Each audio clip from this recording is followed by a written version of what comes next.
Have you ever closed your eyes and wondered what it felt like to wake up in a dusty courtyard under the blazing Mediterranean sun, centuries before air conditioning or morning coffee existed?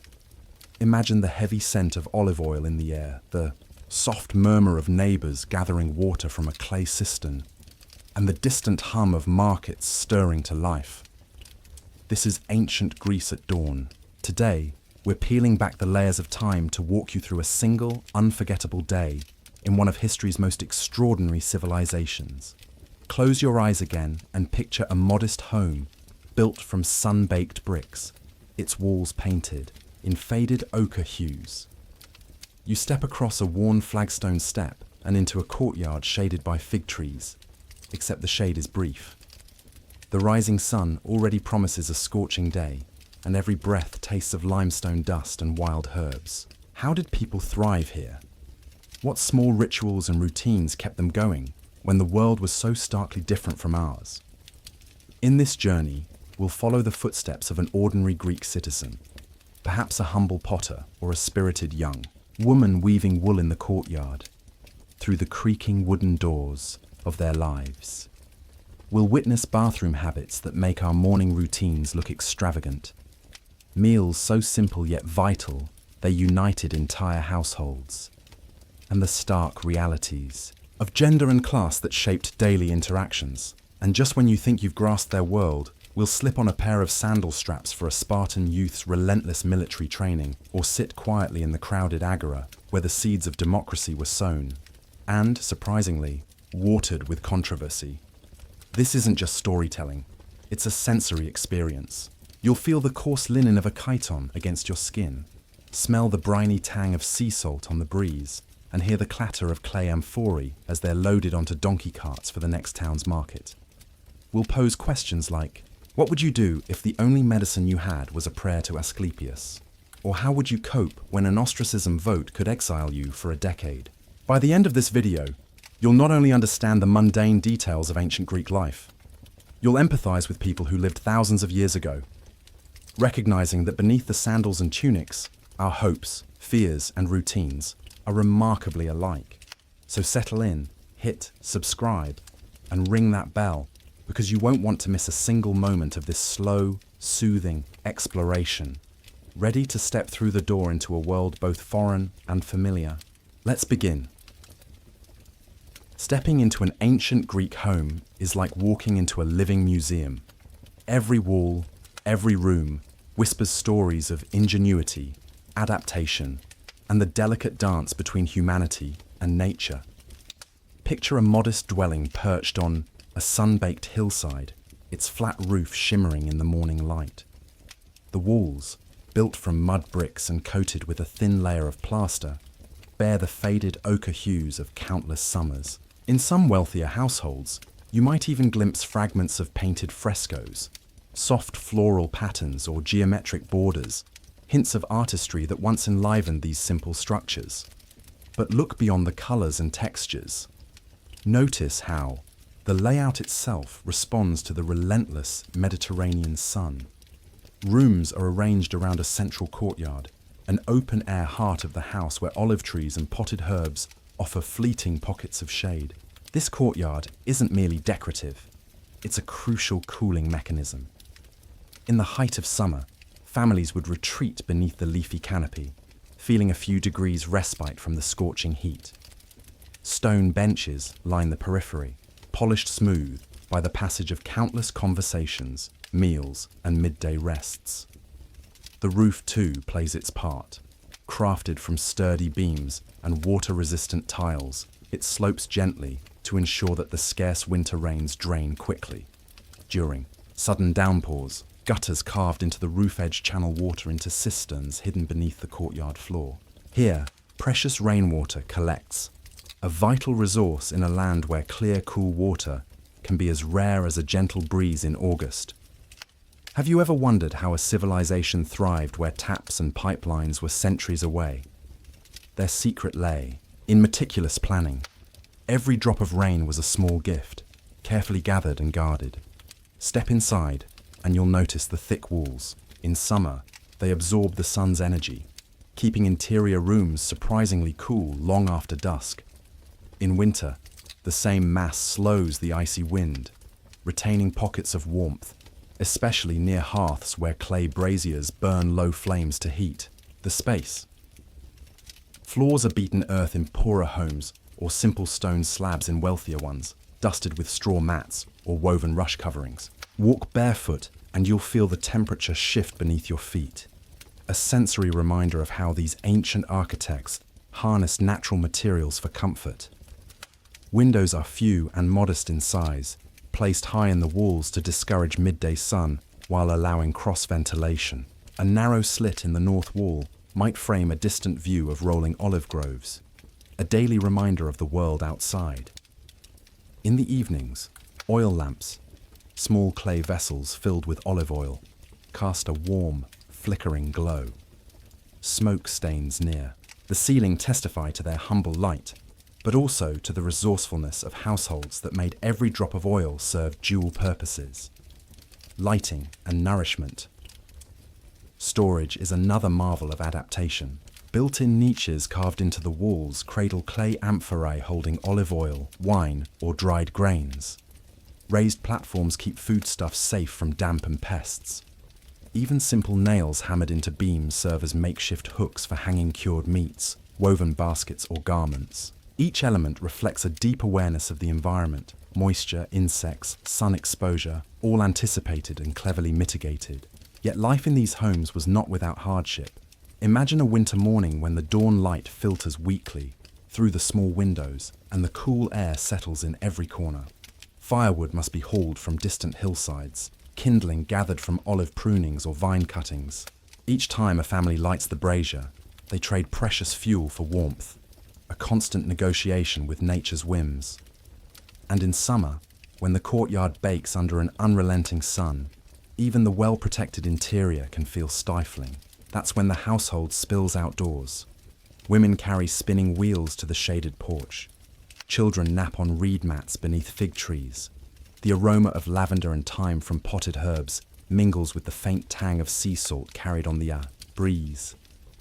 Occasionally, a neighbour's donkey clops by, its bell a gentle chime breaking the midday stillness. It's in these moments that the architecture's true purpose shines: to create pockets of life, community, and resilience in a world of extremes. So the next time you adjust your thermostat or glance out a modern window, pause to appreciate the ingenuity of those who came before. No electric fans, word in ancient Greece. Only the careful placement of trees, the thick embrace of earthen walls, and the silent promise of a hidden cistern below. Their homes were more than shelters. They were living systems, choreographed to the rhythms of sun, wind, and rain. And as you continue this journey with me, you'll see how each aspect of daily life, from morning routines to mealtime joys, grew naturally from this very foundation. Ready to follow our ancient homeowner into the courtyard at dawn? Let's move on to discover what mornings truly felt like without modern luxuries. As the first pale fingers of dawn brush the horizon, our ancient Greek homeowner stirs beneath a simple woolen blanket. There's no blaring alarm or soft chime, only the gentle twilight and the distant crow of a rooster somewhere in the neighborhood. With a soft sigh, they swing their legs over the edge of a straw mat and rise, knowing that the day's first tasks cannot wait. Stepping onto the cool stone floor, they pad barefoot toward the courtyard's central cistern. A single clay jug, balanced on a low stone ledge, waits to be refilled. Drawing water is an art. Tilt the jug slowly, feel the cool liquid rise, and steady your breath against the jug's weight. In wealthier homes, a young household slave might perform this chore. Here, it falls to our homeowner. The water drawn at daybreak is freshest, still tinged with coolness from the night air. Nearby, a small basin holds scraps of olive oil soap, made from leftover cooking oil and ash. A quick rub of the hands, a splash of water, and the skin is rid of last night's sweat and dust. There's no elaborate hot water system, only the warmth of the rising sun to chase away the slight morning chill. Yet this simple ritual carries a comfort all its own: the tang of olive oil on fingertips, the soft lather that massages tired muscles awake. Hygiene in ancient Greece was both practical and social. Visiting the public fountain or communal bathhouse was an occasion. Neighbours exchanged soft greetings, gossip threads through the tiled halls, and the communal tub, filled from the same cistern, brims with gentle warmth. Have you ever considered how a bathtub can be a village gathering spot? Here, laughter mixes with steam as swims of water soothe aching limbs. But public baths carried risks too. Rumours of thieves lurking in dark corners, or of water tainted by overuse. So many citizens preferred to keep their routines at home, cherishing privacy where they could. Returning to the courtyard, our homeowner squints at a pair of simple wooden sandals neatly placed by the threshold. Sandals in ancient Greece were more than footwear. They were a statement of rank and respectability. A slave's sandals might lack decorative cutouts, while a free citizen's bore evidence of fine craftsmanship. Slipping into theirs, our homeowner feels the cool stone underfoot shift to the warmth of baked earth paths, a daily reminder that every step connects them to the land. Next comes anointing, a ritual of both care and adornment. A small alabaster vial holds precious olive oil infused with crushed flowers or fragrant herbs. Dabbing a few drops behind each ear, on the wrists and along the temples, our homeowner seals moisture into the skin and carries a faint, comforting scent throughout the day. In a world without deodorant or perfume shops, these homemade blends served as both protection and personal flourish, an intimate art passed down through generations. By now, the courtyard has brightened into full morning glow. A pair of clay lamps, now extinguished, sit empty on a low table. Their blackened rims a silent testament to the previous night's stories told by flickering light. The wedge of dawn's yellow light catches a pottery stand where fresh water, jugs sit alongside woven rush mats, precursors to the day's breakfast. Speaking of breakfast, our homeowner moves toward the hearth room, where a small hearth fire smoulders under a clay tripod. Yesterday's embers have endured, insulated by ashen coals ready to kindle into flame.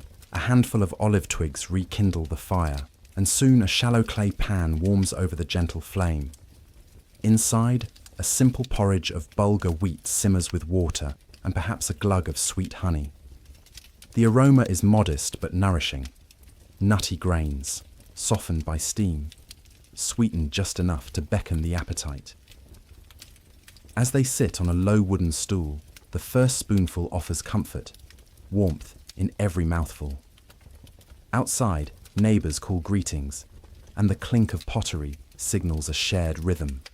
Morning routines that tie households together in silent solidarity. Our homeowner savours this moment, knowing that the simplicity of their meal belies an unspoken connection to fields of grain, to the olive groves that fuel their soap and lamps, to the far-off sea that brings occasional fish to market stalls. Just before finishing, they pause and glance toward the north wall's narrow window.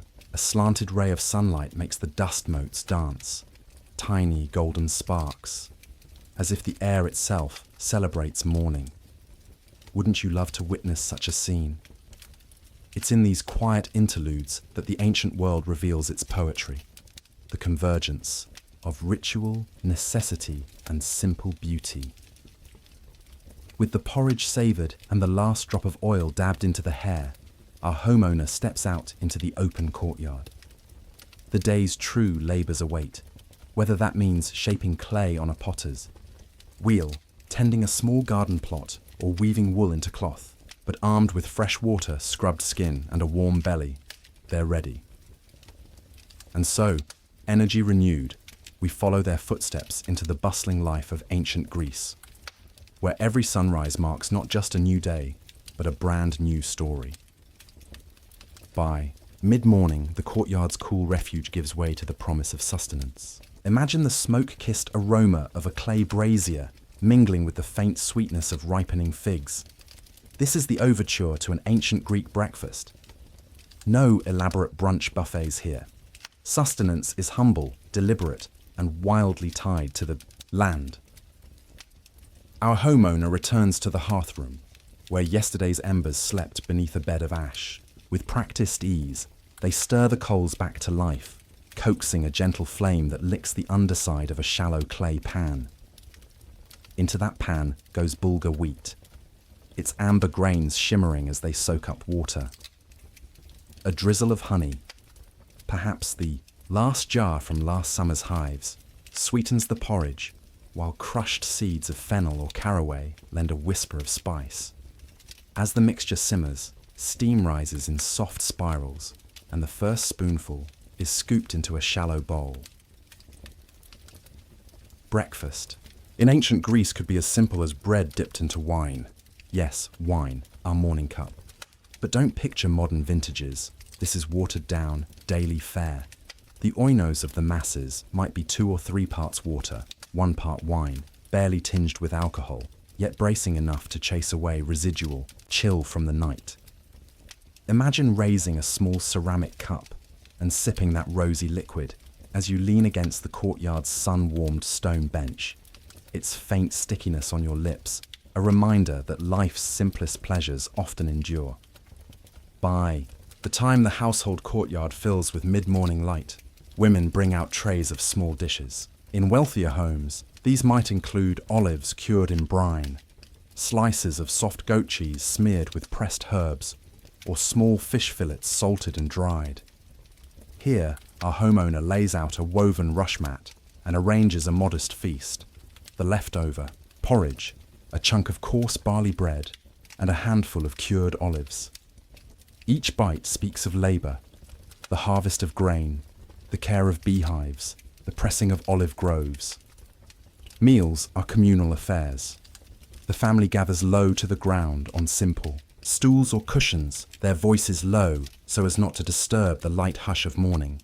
A slave might tend to the children, offering morsels or wiping juice-stained chins, while the adults discuss the day's tasks. Which neighbour needs help with their sheep, who is auctioning silphium in the agora, whether the consul's decree will affect local taxes.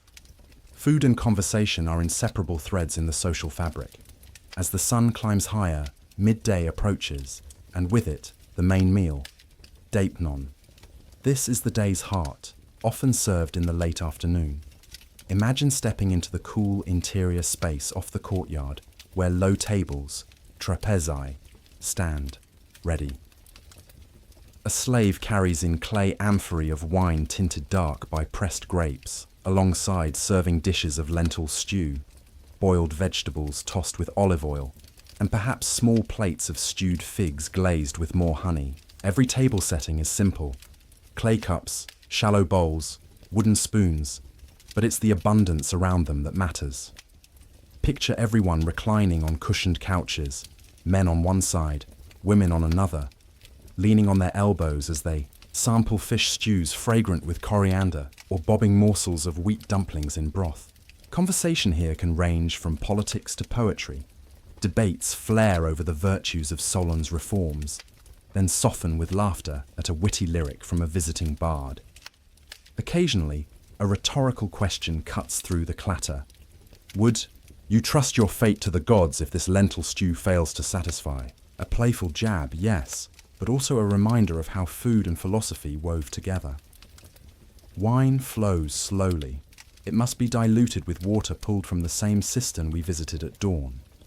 Each pour is an exercise in moderation. Too strong, and one risks losing one's senses. Too weak, and the social ritual falls flat.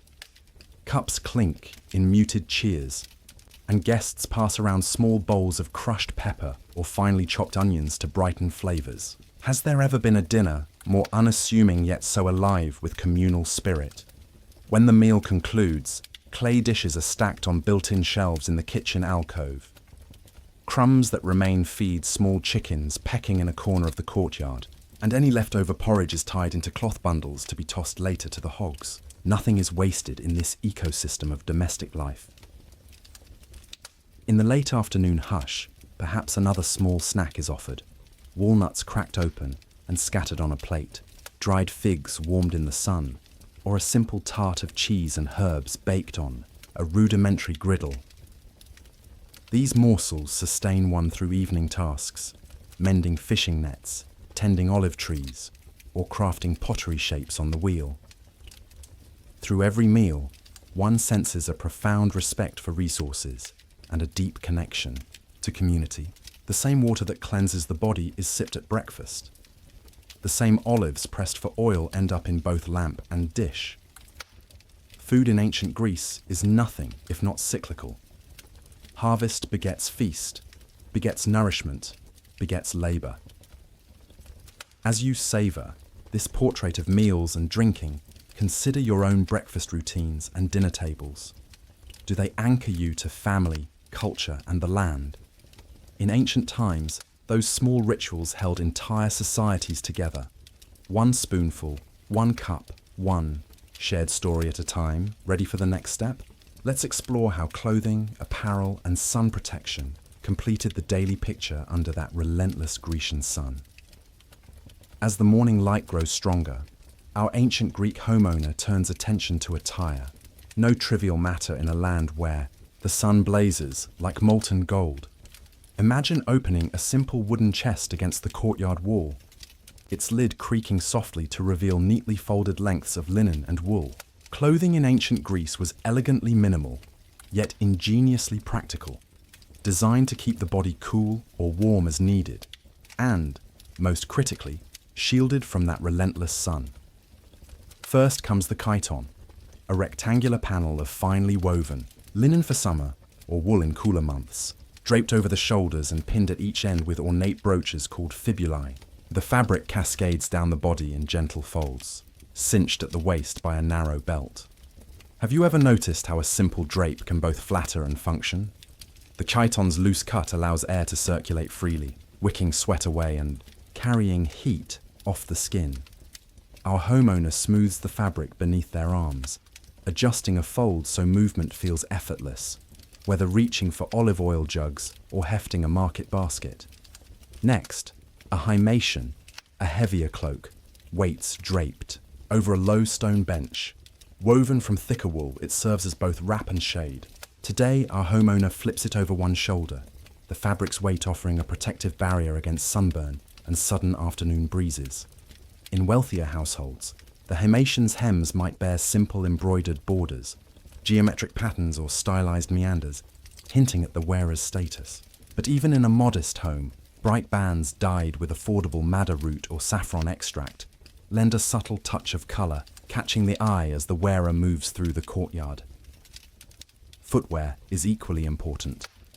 Look down to see sandals crafted from tough leather soles and woven straps. These aren't flimsy flip-flops, but sturdy shoes engineered for long walks on sun-heated stone and dusty paths. Each sandal is custom-fitted. The sole's thickness prevents scorching from hot surfaces, while straps wrap securely around the foot and ankle, ensuring stability. Slip them on and feel the difference. No blistered heels, no burning arches, just confident steps toward whatever task awaits. To guard against direct sun on those fierce midday hours, our homeowner reaches for a petassos, a wide-brimmed leather hat sometimes reinforced with felt. Perched atop the head, its circular brim casts a generous shadow over face and neck. You might think a hat this simple couldn't offer much relief, but its broad shading effect is nothing short of life-saving when the mercury climbs. Have you ever tried shielding your eyes with your hand on a scorching afternoon? The petassos does it for you, hands-free. Women often added a veil or light scarf, epiblema, draped over the hat or around the shoulders, protecting both skin and hair from the drying sun and fine dust that drifts through narrow streets. The epiblema could be white or dyed in muted hues, its edges decorated with small tassels or embroidered lines. As our homeowner secures it, the soft fabric shifts in the breeze like the gentle roll of waves, an elegant defense against nature's harshest elements.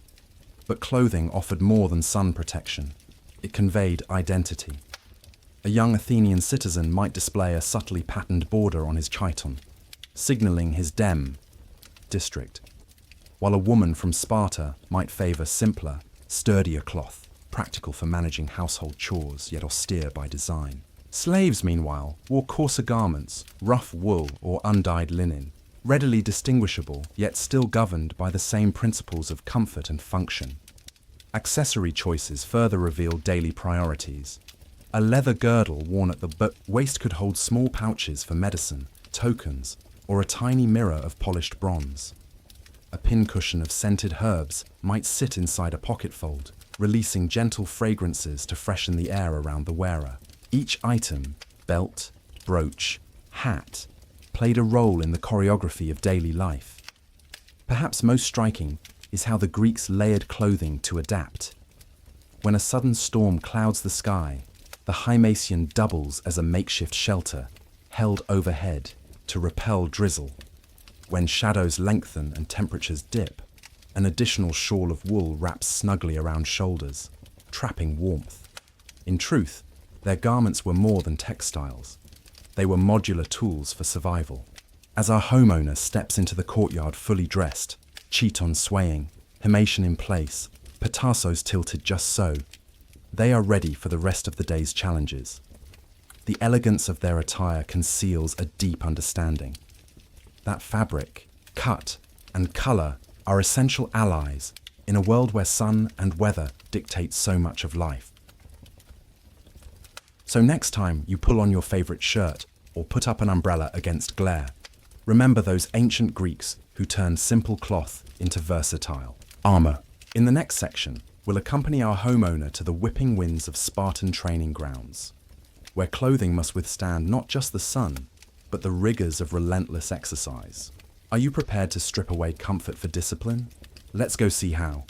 Before the sun reaches its zenith, our Greek homeowner, if a male citizen, must heed the call of military responsibility. In Athens, this duty is a civic rite of passage. In Sparta, it is an all-consuming way of life. Picture a narrow alleyway leading out of the courtyard, lined with bronze shields and spears propped against the walls, each weapon gleaming faintly in the morning light. These are not mere decorations, but essential tools of survival and honor. In Athens, every free male citizen between 18 and 60 is expected to serve as a hoplite, an infantry soldier, when called upon. Our homeowner rises from the courtyard bench, dons a simple linen undergarment beneath the chiton, and then straps on a bronze breastplate known as a thorax. The metal is heavy, pressing into the shoulders, but it offers vital protection against arrows and sword strikes. Over the breastplate, he drapes a short woolen cloak, his himation folded back so it won't hinder movement. Next comes the helmet, a rounded bronze cap adorned with a crest of dyed horsehair. He secures its cheek guards and chin strap, feeling the slight constriction as the leather interior molds to his skull. Through the eye slits, the world narrows to a determined focus. Dawn-lit rooftops, distant hills, the banner of the city, fluttering above the agora. With helmet in place, he picks up his hoplon, the iconic round shield, almost as tall as his torso. Its inner rim is fitted with a hand grip and armband, allowing him to lock the shield to his forearm. The outer face is painted with a bold emblem, perhaps a stylized owl for Athens or a Spartan lambda, declaring allegiance and striking fear into opponents. Slung over his shoulder is a dory, a long spear crafted of ashwood with an iron tip sharpened to a deadly point. In his other hand he carries a short sword, xiphos, for close combat. Each piece of equipment is carefully maintained. Leather straps oiled to prevent cracking, spear tips honed after every training drill, and shield edges reinforced with bronze rims. In Sparta, by contrast, our homeowner would have been immersed in the agoge since childhood, a rigorous training program that starts at age 7 and continues well into adulthood. By their late teens, Spartan men live communally in barracks, their individual identity subsumed into the phalanx. Here, discipline is unyielding. Breakfast is a thin porridge, sleep is measured in hours, and every waking moment hones physical prowess. If our homeowner hails from Sparta, he would cast aside the leisurely breakfast porridge for a lean regimen, wrestling classmates in the courtyard and racing barefoot along dusty paths. Regardless of origin, today's drill begins at first light. Our Athenian homeowner joins a cohort of fellow hoplites in the open square outside the house. They form the phalanx formation, shoulder to shoulder, shields interlocked, spears angled forward in a forest of intimidating points. A herald's call triggers the march. Left foot, right foot, synchronized steps echoing like distant thunder. Drills include shield charges, spear thrust practice, and rapid leftward pivots. Maneuvers designed to test endurance and coordination. Have you ever imagined standing in that tight formation, straining under the weight of bronze while your heartbeat pounds against the inside of your helmet? The heat of the day amplifies every sweat bead, and the metallic clink of armor becomes a rhythmic percussion. But in that very discipline lies security, the knowledge that, when the city's borders tremble with enemy footsteps, trained hoplites will stand firm, a moving wall of bronze and willpower. Training concludes with a sense of solemn camaraderie. Men clap each other's shoulders, hands chafed by leather straps and muscles humming with exertion. A slave or servant offers each a small skin of wine diluted with water, a simple token of relief. They gather briefly around a low table laden with barley cakes and olives, refueling before the day's civic duties or agricultural labours resume. For women and non-citizens, the sight of armed men departing the courtyard marks a different kind of protective duty. Spartan women, for instance, are charged with raising strong children and managing estates while the men are away. Athenian women might weave cloaks dyed in martial colours or prepare bandages and herbs, readying the household to aid wounded soldiers, if war ever darkens their shores. As our homeowner gathers his gear for the last time, he glances up at the midday sky. The phalanx lines up, shields locked, spears poised, discipline incarnate. With a final nod exchanged, they march from the courtyard gates into the busy streets, each step a testament to a society that fused warfare, citizenship, and identity into a single, unbreakable bond. Now, with the clang of bronze fading on the wind, let's return to the courtyard and see how everyday citizens, those not bearing shields, spent their afternoons in the rhythm of ancient life. While the men of the household march off in gleaming armor, life for the women of ancient Greece unfolds in a rhythm of its own, structured, purposeful, and central to the home's heartbeat. As the mid-morning sun climbs, our heroine, perhaps the wife or eldest daughter of our potter, begins her day in the shaded courtyard, where every task carries both utility and quiet dignity. She moves first to the loom, its wooden beams catching slanted rays through a nearby window. With deft fingers, she weaves wool spun from the family's sheep into long panels of cloth. Each shuttle's click echoes softly, a metronome for thoughts of colour, pattern, and destiny. Would you believe that a humble panel of fabric holds, within it, the story of seasons, winter's heavy browns, spring's soft yellows, or even the political allegiance of a city signalled by a simple stripe? In wealthier homes, these fabrics become finely pleated chitons for festive occasions. Here, they drape tables, cushion benches, or wrap newborn infants in warmth. Next comes the water jug. Balancing the heavy clay vessel on her shoulder, she steps into the courtyard, where sunlight dances on the cistern's surface.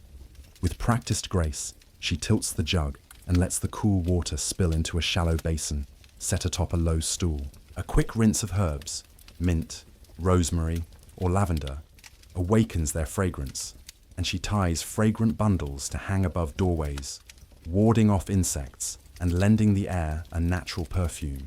Have you ever paused to notice how certain scents can transform a room's atmosphere? In this home, such simple pleasures are woven seamlessly into survival. By midday, it's time to prepare food for the household.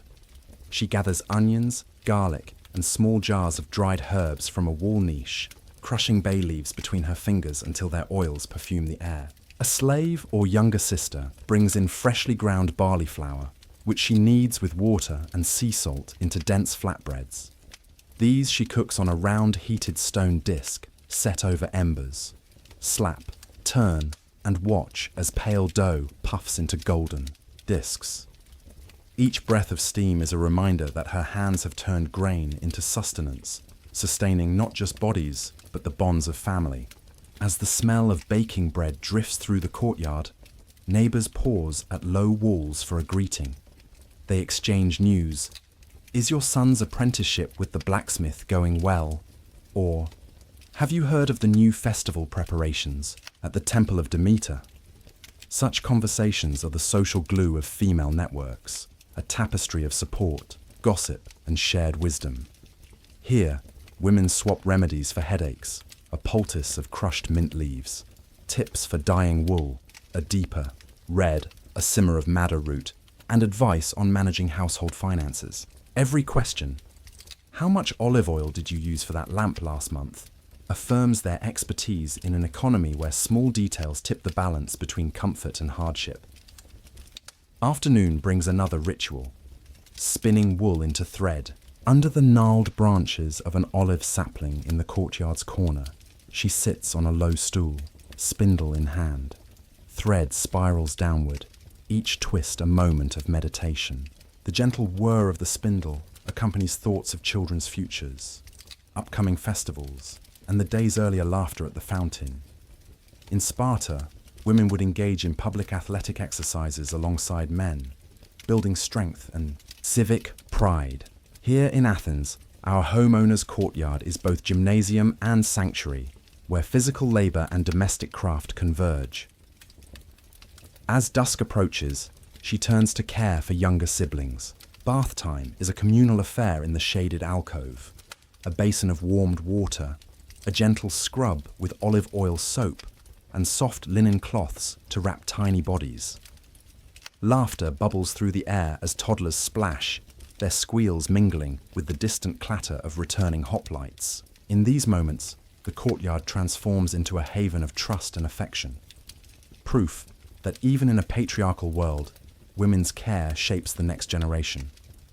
Finally, she settles by the hearth as evening descends.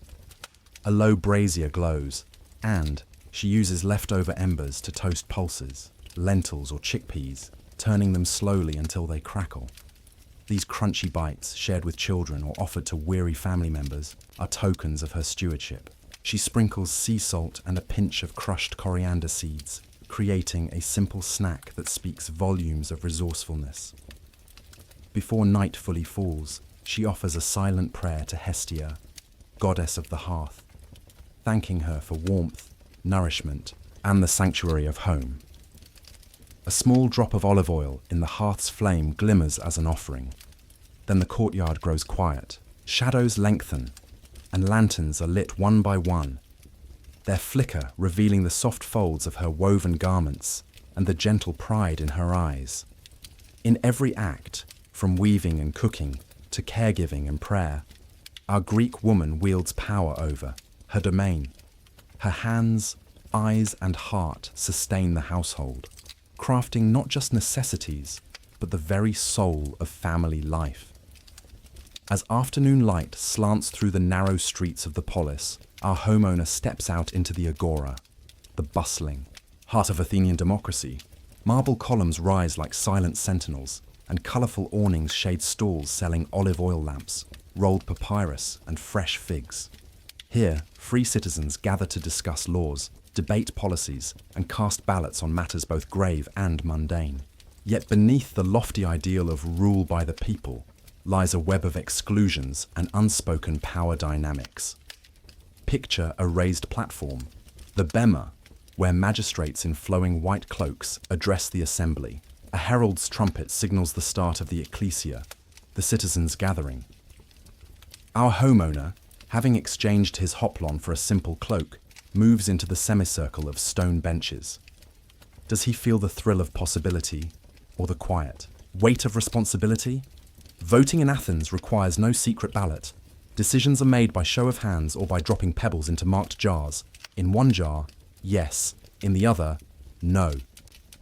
The clatter of pebbles echoes the seriousness of choices that will shape everything from grain shipments to military campaigns. Yet, notice who is absent. At his side sit fellow male citizens, landowners, artisans, small farmers, each with an equal single vote. But the population of Athens is far larger. Women, children, slaves, and resident foreigners known as metics are excluded entirely. Imagine standing at the fringes, your heart pounding with ideas, yet barred from the discussion simply because of birth or station. Have you ever thought about a society where the boundary between citizen and non-citizen determines your right to speak, vote, or even own property? Our homeowner listens as a speaker lambasts a proposed tax increase to fund a new fleet. The orator's voice rises.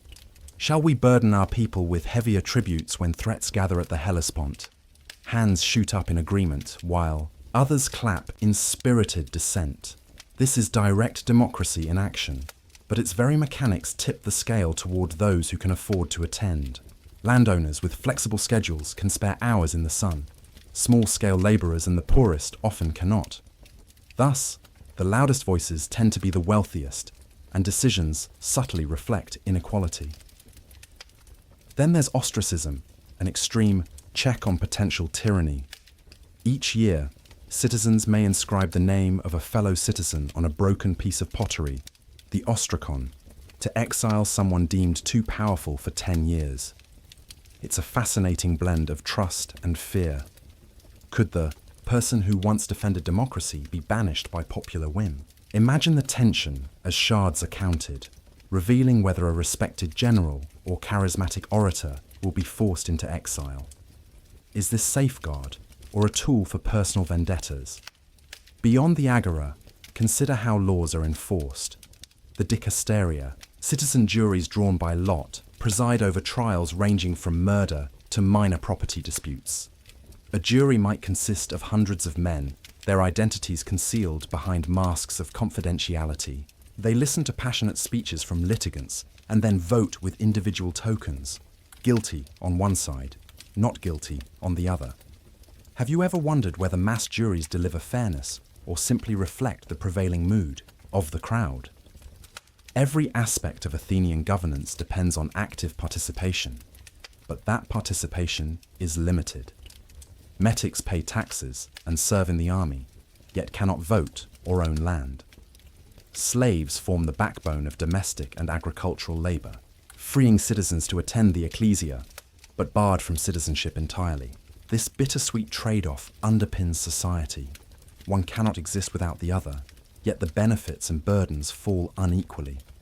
As our homeowner steps away from the agora, he passes by rowboats ferrying stone blocks for a new temple dedicated to Athena. The gleaming white marble will stand testament to Athens' grandeur, but at what human cost? Quarries demand grueling labour, often provided by slaves or convicts. Is the temple a monument to democracy's triumph, or a reminder that its majesty relies on those who cannot claim its rights? Walking home, our homeowner contemplates the day's debates. Should Athens fund more triremes to guard maritime trade? Should taxes be raised to support public festivals? These questions shape the very soul of the polis, and yet, voices in the wind remind him of democracy's blind spots. How would our modern notions of equality measure against this system? Would we applaud its directness or condemn its exclusions? Tonight, as oil lamps flicker in the courtyard and laughter drifts from cooking hearths, the echoes of the agora linger. Democracy in ancient Athens was revolutionary, a bold experiment in collective governance. But it was imperfect, built upon walls both visible and unseen. When illness struck in ancient Greece, it arrived unannounced and uninvited, often blamed on capricious gods rather than germs or toxins. Picture our homeowner waking to a dull ache behind the eyes and a feverish flush on the cheeks. There are no modern apothecaries here, no sterile clinics, only the promise of divine intervention, the steady hand of a family healer, and the faint hope that ritual and remedy together might restore balance. In every household, a small hearth shrine to Hestia stands in a corner of the courtyard, a shallow clay bowl where fresh olive oil burns in a wick each morning. Before drawing water or preparing food, our homeowner offers a silent prayer. Hestia, keeper of the hearth, grant our family your protection. The flame's warm glow, flickering against the ochre walls, is both comfort and covenant, an unbroken line of faith that binds family and goddess. When sickness deepens, The first recourse is the herbal remedy chest.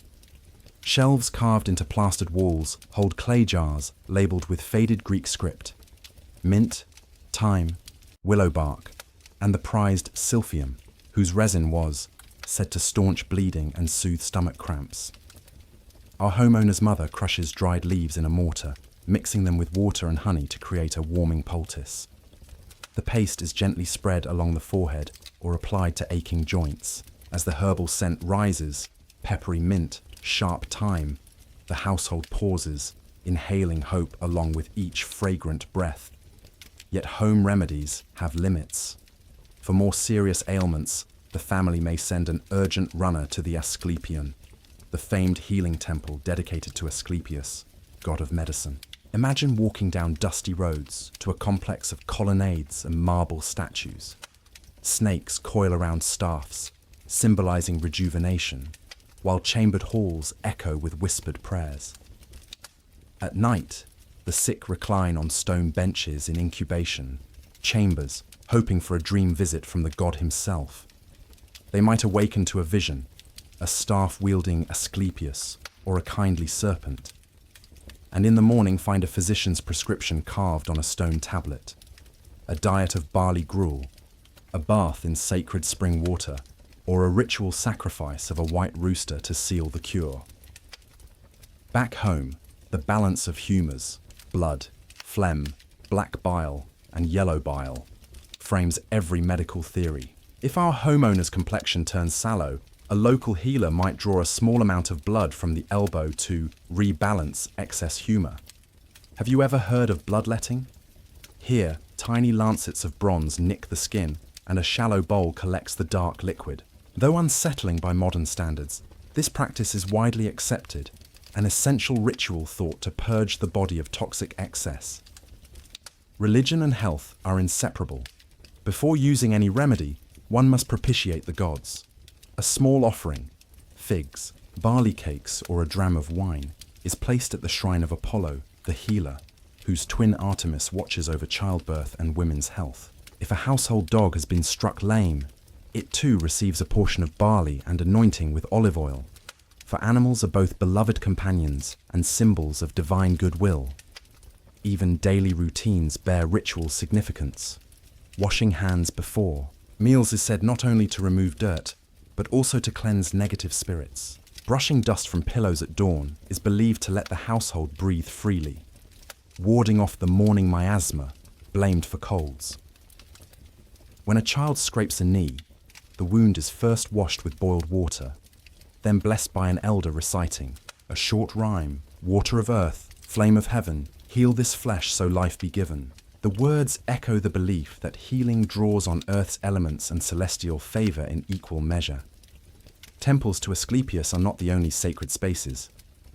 Small roadside altars to Pan may receive a pinch of goat's milk when someone complains of chest pains, Pan being protector of rustic life. And a visit to an Artemis sanctuary in a grove might involve a ritual dance to ward off childhood fevers. Have you ever wondered why so many ancient cures blend faith and function? They understood that healing needed both heart and hand, prayer and poultice. When a person finally recovers, a votive offering is customarily left at the temple. A terracotta, model of the healed body part, an arm, a leg, a heart, testifying to both divine mercy and human gratitude. These small figurines line temple walls, silent witnesses to countless stories of pain and relief.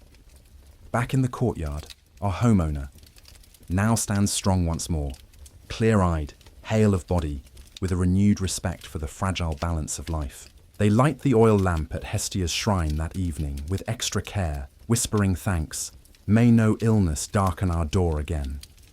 In a world without germ theory, they understood that every act of healing was as much a spiritual journey as a physical one. And so, Section 1 closes on this note. In ancient Greece, health was woven from threads of earth, spirit, and community. Illness was not merely combated, but negotiated, with prayers, with plants, and with the ever-present hope that gods and humans might walk together toward wellness. When a cheerful sun rises over the rolling hills of eastern Britannia, the Iceni, kingdom seems at peace, its green fields dotted with grazing sheep, its timber halls alive with laughter and song. Yet beneath this bucolic veneer, a storm is gathering. Prasutagus, the aging king who once maintained a precarious alliance with Rome, lies on his deathbed, stricken by illness no remedy can cure. As his family gathers around flickering oil lamps, the kingdom holds its breath. What will become of Iceni when their protector is gone? Prasutagus had cultivated Rome's favour through years of tribute and cautious diplomacy.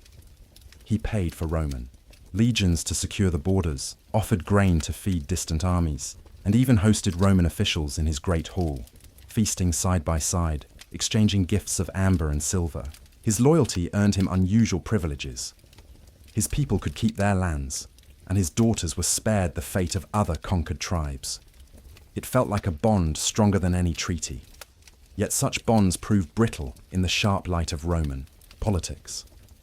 On the night Prasutagus dies, perhaps of fever or a poisoned cup, Rome sees opportunity, not obligation. Without the king's protective shadow, Roman administrators move swiftly to seize Iceni's treasures. Amphorae of honeyed mead and crates of embroidered textiles are hauled away, displayed in Colchester's forum as spoils of conquest. His family's grand timber palace is looted. Roof beams are sold to fund new temples to Jupiter. Worst of all, Roman soldiers drag Boudica, Prasutagus' queen, into the forum's center. Rumors swirl. They stripped her of royal robes, whipped her until her back bled, and branded her daughters with marks of slavery. Can you imagine the roar of that crowd, watching a once respected queen reduced to a spectacle?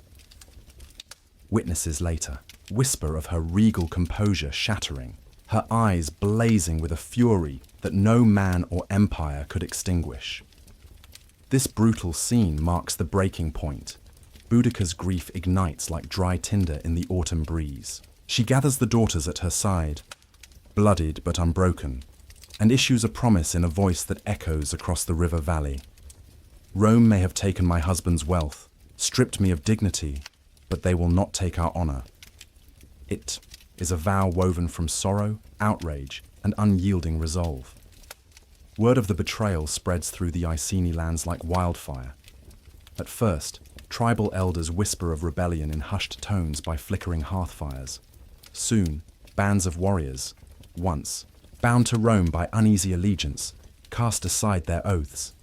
Spears are sharpened, shields are oiled and painted with fierce animal motifs. From the dense oak forests of Thetford to the marshy fens near the Wash, word travels. Boudica calls all free Britons to stand and fight, but Boudica's vision extends beyond vengeance. She dreams of a new order. She sends emissaries to neighbouring tribes, Trinovantes, Catuvelauni, and even the fierce Tralli, offering a pact of unity. With stirring speeches delivered around communal fires, she reminds them of shared grievances, their lands pillaged, their children enslaved, their gods defiled. We are Britons first, Romans last, she declares. Our blood flows red in the same veins. Our hearts beat for freedom. These words carry weight. The Trinovantes, once subjugated by Rome's expanding legions, eagerly join her banner. Celtic warriors arrive from distant hills, their torques gleaming in the dawn light. Even some Roman auxiliaries, mercenaries disillusioned by endless campaigns, defect and offer their knowledge of Roman tactics. With each new ally, Boudica's force swells, transforming from a small regional uprising into a confederation capable of challenging the might of the empire. As drums echo through woodland clearings, Boudica takes to horseback, leading a column of thousands toward Camulodunum, Rome's first colonia in Britannia. But before the march, she pauses at Prasutagus' tomb, a humble mound of earth and stone. There, she places a laurel wreath and raises her spear skyward in a silent salute. It is both farewell and battle cry, tribute to her fallen husband, and warning to those who would stand in her way. Have you ever felt the electricity of a crowd united by outrage? Picture the scene as tribesmen, women, and even the elderly gather at the edge of the Icenian territory. torches flicker in the gathering. Dusk, their flames dancing against painted faces streaked with woad. Children cling to their mothers' skirts, wide-eyed, sensing the momentous change. In the hush before dawn, Boudica's voice rings out. Tonight, we reclaim our dignity. Tomorrow we show Rome that Britannia is not theirs to plunder. With that, the uprising begins. Spears glint under the rising sun. Battle cries split the air. The betrayal that ripped the heart from the Iceni kingdom now fuels a firestorm that will sweep across the land. And so, from Prasutagus' deathbed to the rallying cries of a furious queen, the stage is set. The empire that once seemed invincible faces a reckoning born of personal outrage and collective will. In our next section, we'll ride alongside Boudica as she forges alliances and readies her confederation for the siege of Camulodunum, where the first blow will fall and the true cost of Roman betrayal will be paid in blood and ash. Are you prepared to witness the power of a united people rising against an empire? Let's continue. Before dawn's pale light gives way to full morning, Boudica stands atop a low rise overlooking the windswept marshes of the Wash. The mist curls around her cavalry of Iceni light horse, their leather jerkins bead-streaked, and leather helmets dark with dew. Word has travelled swiftly. The Queen's wrath kindles hope in every Briton's heart. Now, she must transform grief into unity. Her first journey takes her west to the lands of the Trinovantes, a people long chafed by Roman taxation and quartered troops, as she rides into their largest settlement, once a proud tribal capital. Now hollowed by imperious Roman governors, she dismounts and strides to the center of a shattered plaza. There, a makeshift dais of upturned barrels bears a single clay amphora, its brim still stained with wine. Boudica grasps it and raises her voice. You remember the day your fathers bent the knee to Rome, trading shields for coin and freedom for favor. Look around. What remains but broken stone and borrowed laws? Shall we endure this yoke a moment longer? Her words ring through the hushed crowd. Women clutch infants. Elders lean on polished walking staffs. Men, their shoulders squared by years of servitude, exchange glances and murmur assent. Soon, the amphora is passed and drained in gulps, an oath of solidarity sealed by shared wine. Next, Boudica ventures north into the Tralli territory, a region of dense oak forests and craggy hills. At a sacred grove where druids once tended sacred fires, she summons the local chieftains to kneel before a rustic altar carved with Celtic spirals. There, she lays down a trophy, one of her husband's silver torques, at the base of an ancient oak. The druids chant, wind through the branches delivering their song to unseen listeners. Spirits of this land, Boudica intones, we return your treasures. In return, grant us strength to cast out the invader and protect our children.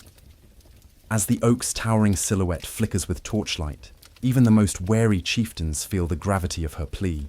They swear fealty that night, their war bands swelling Boudica's forces by hundreds of spear-wielding warriors.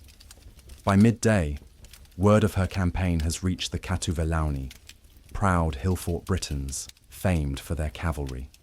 A rider intercepts Boudica's retinue on a muddy causeway, bearing a shield emblazoned with a rearing boar, a challenge and an invitation. Boudica accepts, and a cavalry duel ensues. Her Iceni horsemen wheel in precise formations, their polished shields a blur of hammered bronze, while the Catuvelauni charge with thundering hooves. At the duel's climax, both sides drop lances and applaud each other's skill. In that moment of mutual respect, alliances are sealed. As evening descends, Boudica convenes a grand council beneath the open sky. Thousands of warriors, druid heralds, and tribal elders gather in a sprawling circle around a roaring pyre. She stands in the center, her war paint streaked and her cloak of bear fur heavy on her shoulders. With her daughters at her side, silent symbols of the stakes she fights for, she delivers a rousing address.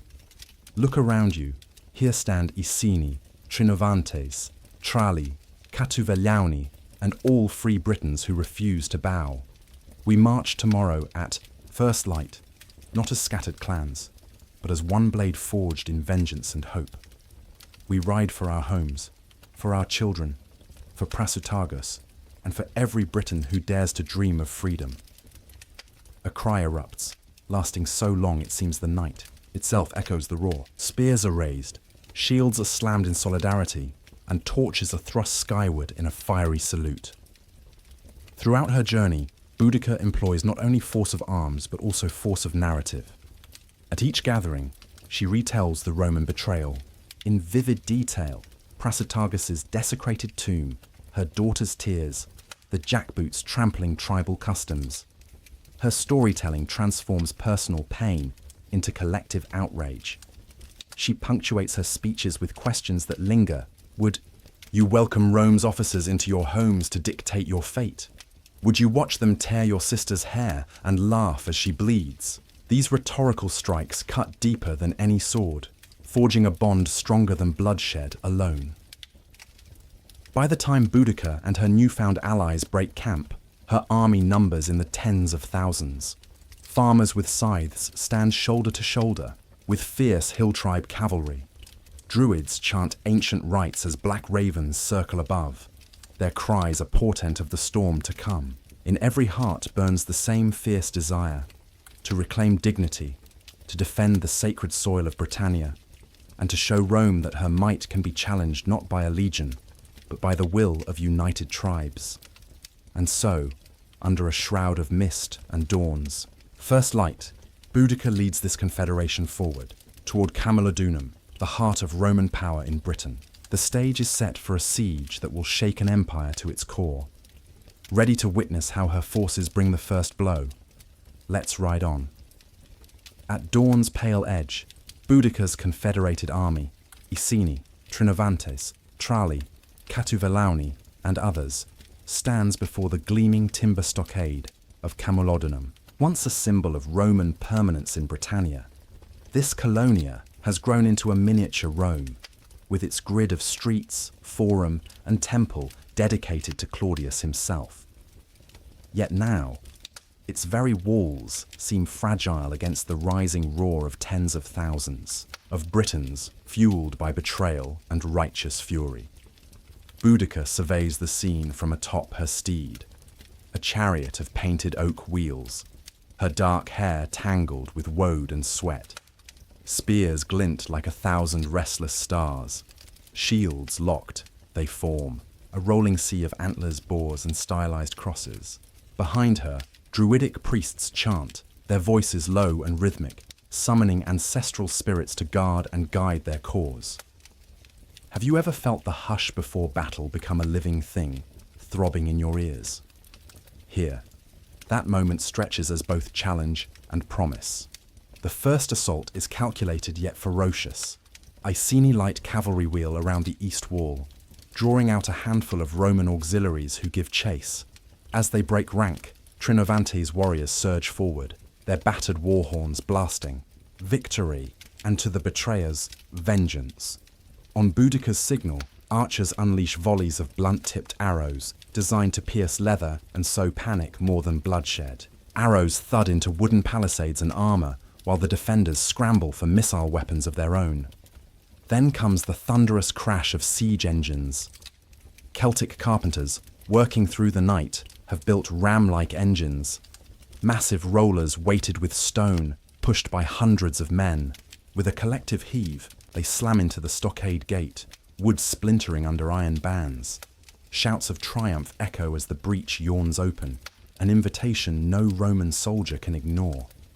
As the gate gives way, warriors flood in, spears thrusting, shields raised in shield wall formation. Inside the colonia, panic reigns. Roman veterans, clad in segmented armor and carrying scutum shields, form a defensive line around the forum, desperately trying to rally. But they face not a disciplined legion but a torrent of avenging tribesmen who know every inch of the land. Britons spill into side streets, setting thatched workshops ablaze, overturning pottery stalls, and hurling incendiary bundles into temple doorways. In moments, the Temple of Claudius, its whitewashed columns and marble statuary, catches flame, smoke twisting into the sky like a dark omen. As the conflagration spreads, the sacred space becomes a crucible. Women and children, sequestered earlier on the far side of the colonia, emerge in the chaos, some to reclaim stolen goods, others to exact personal revenge on those who fueled Rome's cruelty. Have you ever imagined the wrenching clash of mercy and rage? Here, that tension tears through every alley. A grieving mother lunges at an equity who once quartered his troops on her land. A group of slaves seizes the moment to free themselves by overpowering their overseers. Yet order emerges from the fury. Boudica, riding through plumes of smoke, raises her spear high, signaling Trinovantes to secure grain stores, and Iceni to capture the granaries. Preserving food and olive oil supplies is crucial. The assault on Camulodunum isn't merely symbolic, it's strategic. By holding these resources, the Confederation can sustain a prolonged campaign and deny Rome the very essentials of occupation. Meanwhile, Druidic rituals continue on the open fields beyond the walls. Priests carve runes into oak staves, chanting blessings over horned cauldrons of water and barley. Warriors dip their swords and spears into the consecrated brew, believing the magic will ward off Roman steel. It's a potent fusion of faith and warfare, an act of rebellion not just against armies, but against the cultural dominance Rome has imposed. Within a single morning, Camulodunum falls, and its fate is made clear. Romans are given a chance to surrender. A few do, raising white cloaks or tossing down their swords. Others stand firm until the last moment, then flee through collapsing streets or leap into the swollen Colne River. But for most, the promise of mercy rings hollow. Boudica's edict is simple. The colonia is to be a lesson writ in ash and embers. Only those who begged forgiveness in the initial breach are spared. The rest are left to Rome's shame. By midday, the fires rage unchecked. Towers of smoke mark the fall of every administrative building. Archives of Roman decrees curl into ash. When the conflagration finally dies down, Camulodunum lies in ruins, its white columns blackened, its forum a field of craters, its temple heaps of collapsed stone. In its place stands the grim reality of rebellion, a message to every Roman outpost that Britannia will no longer bow. As Boudica surveys the smouldering landscape, she issues her next command. Gather survivors, tend to the wounded, and prepare for the march deeper into Roman territory. For her army, victory at Camulodunum is not an end, but the opening salvo.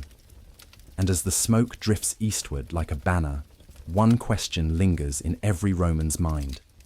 If this was only the beginning, what terror awaits next? In our next section, we'll follow the warband's campaign to Londinium and Verulamium, where destruction and despair will push Rome to its limits.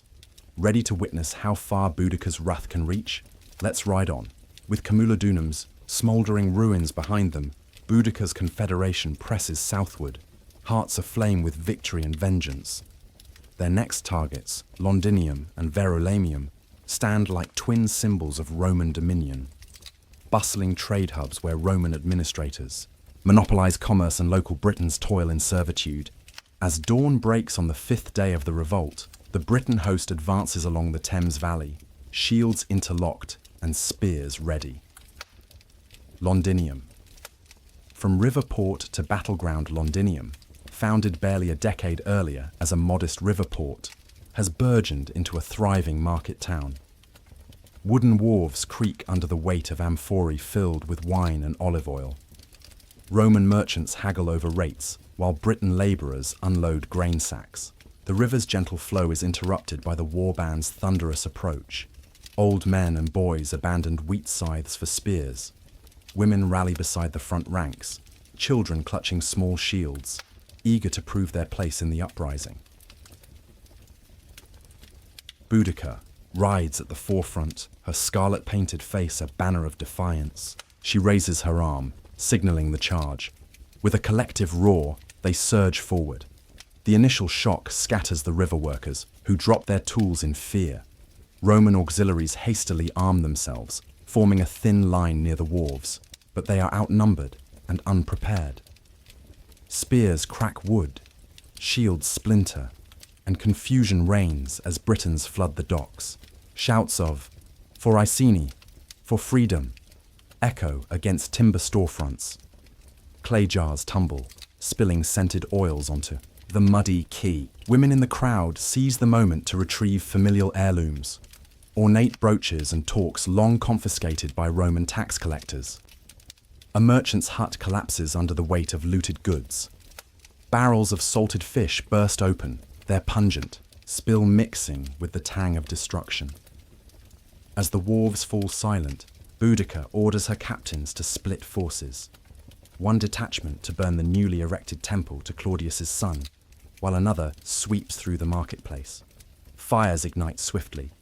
Torch-bearing warriors thrust blazing brand into thatched roofs, and soon smoke coils toward the sky. The temple's wooden columns crackle, its gilded statue melting into molten ruin. Meanwhile, mob gangs scour the marketplace, looting fine cloth, jewelry, and Roman coin.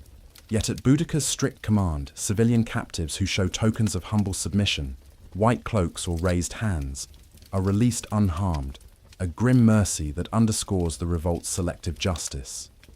Verulamium, the heart of the hills.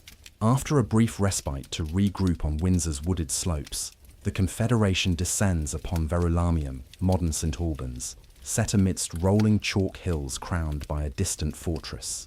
Verulamium's grid of stone streets and ornate public buildings reflects Roman architectural pride and becomes its downfall. Here too, the initial assault is swift. Archers conceal themselves in hedgerows, picking off scouts and sending terrified riders galloping back to sound the alarm. Once inside the walls, Britons employ a scorched earth tactic. They overturn wine amphorae to slick the ground, causing Roman shields to slip in awkward formation.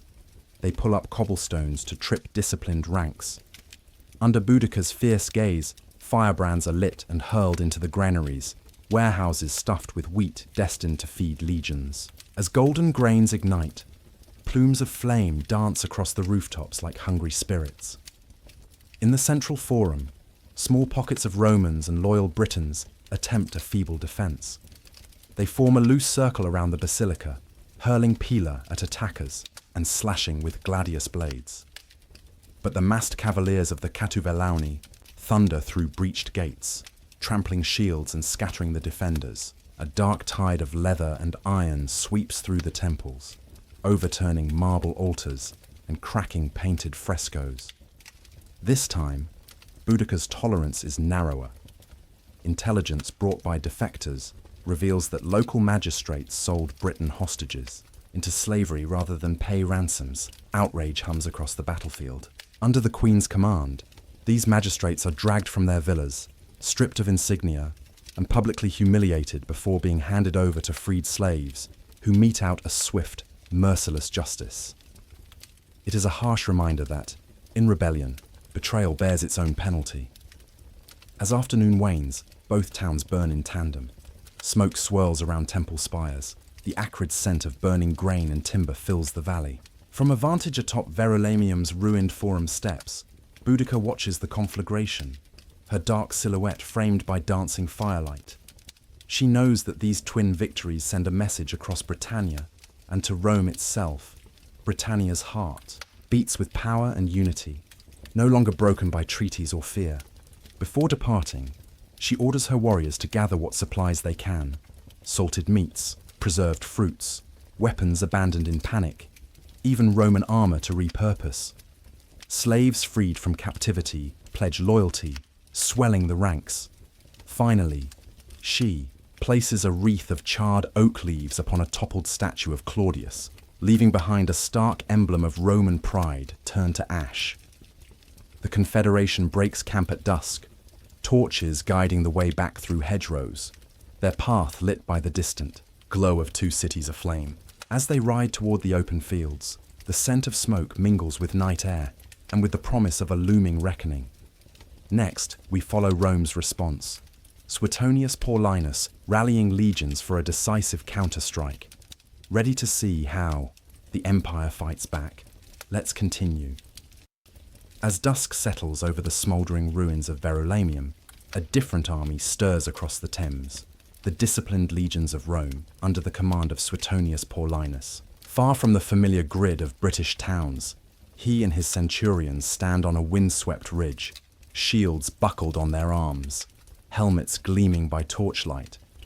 Reports of Boudicca's rampage, Camulodunum in ashes, Londinium aflame, Verulamium in ruin, have reached his camp hours ago. Now, with battered cohorts and hastily gathered auxiliaries, he prepares for the decisive confrontation that will determine Britannia's fate. Forging the defense. Paulinus knows he cannot confront Boudicca's vast host in open terrain. The Britons' strength lies in numbers and ferocity. Instead, he scouts a narrow defile, a wooded gorge flanked by steep embankments, barely wide enough for a legion's shield wall to deploy. Here, the enemy's numbers will count for less, and Roman discipline can turn the tide. Under torchlight, engineers pile pointed stakes along the front, while entrenchments are dug just deep enough to trip charging warriors. In the early hours, before dawn, the legions form their famed testudo formation, shields interlocked overhead and at the flanks, creating an impenetrable shell of iron and oak. Armoured swordsmen stand shoulder to shoulder, pilum throwers ready at the front ranks, and javelins loaded within easy reach. A hush hangs over the line, each man sharpening his gladius in silence, the only sound the soft scrape of metal and the distant howl of night winds. The clash at the defile. As Boudicca's army advances, campfires appear like constellations in the forest's gloom. Thousands of warriors press forward, eager to avenge every humiliation wrought by Rome. Their war cries rise in a thunder that shakes the leaves. Spears dip and rise in unison. Shields clatter in the pre-dawn dark. Suddenly, they burst into the clearing and meet the Roman wall. Have you ever wondered what it feels like when two worlds collide? In that moment, the ground seems to shudder under the weight of clashing steel. Pilum arc through the smoke-tinted air, thudding into shields and bodies alike. Celtic warriors crouch, struggle, then falter under the barrage. When the centurions' signal trumpet sounds, the Romans surge forward, gladi slashing in precise, practiced arcs. Each thrust finds its mark between the leather segments of tribal armor. On the flanks, cavalry skirmishers dart in, drawing Briton horsemen into futile chases only to circle back into the Roman skirts. In the center, legions hold firm against wave after wave of furious charges. Women and elderly, who have taken up arms alongside warriors, break and flee when they encounter the disciplined rouse. Has there ever been such a reversal, from conquerors to hunted in a heartbeat? Here, Boudicca's confederation learns the hard lesson of military order. Boudicca's final stand. Amid the chaos, Boudicca stands astride her chariot, her daughters clinging behind her. She raises her spear to the sky in a final rally, her voice carrying a challenge that no helmet can silence. We fight for those who cannot, but Roman pilum devastate the chariot horses. Screams pierce the clamour as beasts stumble and fall. With a cry of anguish, she leaps down, sword aloft, cutting through the nearest line of legionaries, an embodiment of defiance until the last breath. Surrounded and outnumbered, her warriors hold ground with desperate courage. Celtic shields lock against Roman scutum, swords crash in metal symphonies, but each disciplined Roman thrust finds a gap. Slowly, inexorably, the Britons' lines crumble. By sunrise, the defile runs thick with ashen mist and the moans of the wounded. Thousands have fallen. Survivors scatter into the forest, nursing broken limbs and shattered hopes. Aftermath and memory. News of the slaughter reaches Rome as a volley of triumphal messages. Boudicca defeated, Britannia pacified. Paulinus erects markers at the battlefield's edge. simple stone pillars inscribed with Latin dedications. Legio II, Augusta Victoria. The Second Legion wins the victory. Yet, even as he writes his dispatches to the emperor, he cannot erase the memory of that insurgent queen. Her courage haunts him. How one woman's righteous fury nearly toppled an empire's frontier. In Britannia's weeks that follow, scattered, resistance continues. Bands of Britons strike isolated forts, burn unguarded supply trains, and vanish like ghosts in the woods. But nothing matches the unity and scope of Boudicca's revolt. Roman governors tighten their grip. Tax policies are reformed, troop levels increased, and policies toward local elites softened. Perhaps they feared another queen's uprising more than any legion. A legacy. Etched in fire and stone. Centuries later, poets and historians retell the saga. Juvenal writes of the barbarian queen whose wrath made Rome tremble. Tacitus, son-in-law to Paulinus, records both her atrocities and her grief, acknowledging that she fought not for glory, but in wrath for her daughters and her people. By then, Londinium has been rebuilt on grander scale, stone walls replacing timber, temples to Claudius rising once more. Yet the memory of that morning when Roman banners burned in the British sky remains woven into the city's foundations. Monuments rise far from Britannia too. Mosaics in distant villas depict a crowned woman trampling a fallen standard. Coins, minted in Gaul, bear an obverse portrait of a fierce-faced queen, broken talk at her feet. In bardic circles, Celtic storytellers chant epic verses of her deeds, her voice echoing through misty moors and mountain passes. Every spring, Britons honour her memory in secret rites at woodland shrines. They lay wreaths of oak and birch, recite her name by moonlight, and offer libations of mead. In these ceremonies, Boudicca lives on, not merely as a rebel, but as a symbol of resistance against oppression, a reminder that even the mightiest empires tremble when their subjects' hearts unite in fury, questions that endure. What lessons does her story hold for us? Have you ever felt a personal betrayal so deep that vengeance seemed the only balm? Or witnessed a moment when ordinary individuals, farmers, weavers, potters, rose together with a force that defied every expectation? Boudicca's revolt challenges us to consider the power of unity, the cost of empire, and the enduring spirit of those who refuse to be silenced. As we close part 2, take a moment to reflect.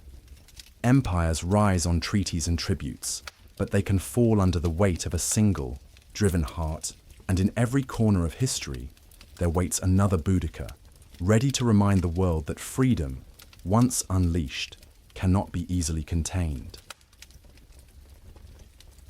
Part 3, Section 1, Mesopotamian Divine Model. Imagine slipping through the massive bent brick, walls of a ziggurat at dawn, the sky painted in streaks of rose and gold. Inside, the air is thick with incense smoke, swirling around stone altars and hushed figures garbed in linen robes. Here in ancient Mesopotamia, land between the rivers Tigris and Euphrates, illness is never merely physical. It is a cosmic imbalance, a message from capricious gods who rule both sunlit fields and shadowed underworlds. Disease as divine displeasure. Have you ever blamed a sudden fever on forces beyond your control? For a Mesopotamian farmer whose barley crop failed, the logic is clear. Perhaps Enlil, storm lord of the pantheon, is angry. When a child falls ill, parents whisper apologies to Nintu, mother of gods, hoping to placate her wounded pride. Illness is interpreted through meticulous augury, bird flights, oil ripples on water, even the tremor of an idol's wooden staff. Each sign is scrutinized. A crooked shadow might foretell a plague, while a perfectly symmetrical oil pattern suggests divine mercy if appeased properly. Role of the temple healer. Within the temple precinct, a baru, a priest-physician, holds dual authority. intermediary to the gods and expert in practical remedies. Clad in fringed garments dyed with saffron, the Baru begins each consultation with ritual purification, washing hands in sacred waters and sprinkling ground juniper to chase away malevolent spirits. Then comes the ceremonial invocation. Great Marduk, Rainbringer and Life-giver, cleanse this vessel of flesh. With chant and gesture, the Baru seeks to convince the gods to lift their wrath. Diagnosis. Through divination. Diagnosis is a blend of theology and observation. The healer studies the patient's complexion. Ash-grey skin might signal an angry underworld deity, while a red-rimmed eye suggests excess fire from the god Gibel. Animal entrails play their part too. A sacrificed sheep's liver is unwrapped, and its lobes examined for abnormal nodules or unexpected blood clots. Do these shapes resemble the carved symbols on temple walls, or do they portend disaster? Each scar or blemish becomes a cosmic alphabet, telling a story that only the Baru can read. Ritual remedies and exorcisms. Once the divine culprit is identified, treatment begins in two parallel tracks. First, the apotropaic rite, an exorcism to expel the offending spirit. The healer recites incantations from cuneiform tablets, sprinkling water mixed with crushed myrrh around the patient's head. A clay figurine bearing the patient's name is buried face down outside the city wall, symbolically trapping the demon in exile. Have you ever watched a ritual so intricate that each motion feels weighted with both hope and dread? Second comes the herbal and mineral pharmacopoeia. Poultices of crushed willow bark for fever, ointments of boiled sesame and poppy seeds for pain relief and spiced brews, dates boiled with juniper berries to strengthen the heart. Some prescriptions are simple. A slice of garlic held to the skin to draw out infection. Others are elaborate, involving dozens of ingredients mixed in precise proportions. All remedies are recorded on clay tablets, ensuring that successful cures carry the imprimatur of divine favor. Medicine as community and faith. Illness in Mesopotamia binds family, temple, and state into a single tapestry. Neighbors bring offerings of sheep or oil to support the temple's healing rituals. Scribes copy incantation texts and treatise fragments, preserving both practical knowledge and sacred lore. Even royal palaces maintain private physicians, chief healers, whose status rivals that of generals, because the king's health symbolizes the kingdom's harmony with the gods. By sunset, the temple courtyard hums with activity. The freshly cured join in evening prayers, while the still ailing pass through shadowed corridors for another night of incubation, resting on mats beside relief sculptures of Ea, god of wisdom and healing. In dreams, they might receive direct instructions from the divine. Anoint with sesame oil at dawn, or offer barley cakes to this altar thrice. When they awaken and follow these instructions, recovery feels like a miracle, and the temple's reputation grows stronger.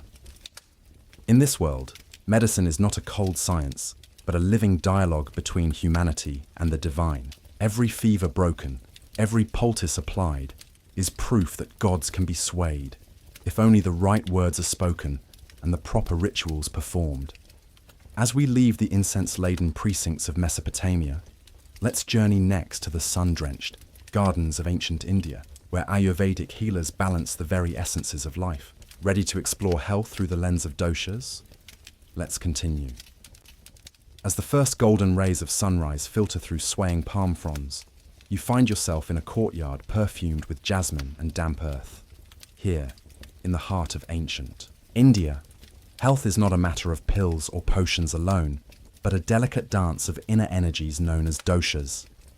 Long before modern clinics, healers measured well-being not by charts on a wall, but by the subtle rhythms of body and mind. You might spot a Vaidya, an Ayurvedic physician, seated cross-legged on a woven mat, eyes closed as she listens not just with her ears, but with her fingertips. Placing 3 gentle fingers against your wrist, she feels the pulse's unique song, a fluttering whisper that speaks of restless winds, a sharp burn hinting at inner fire, or a steady drumbeat echoing the earth's solidity. In that moment, your deeper nature reveals itself.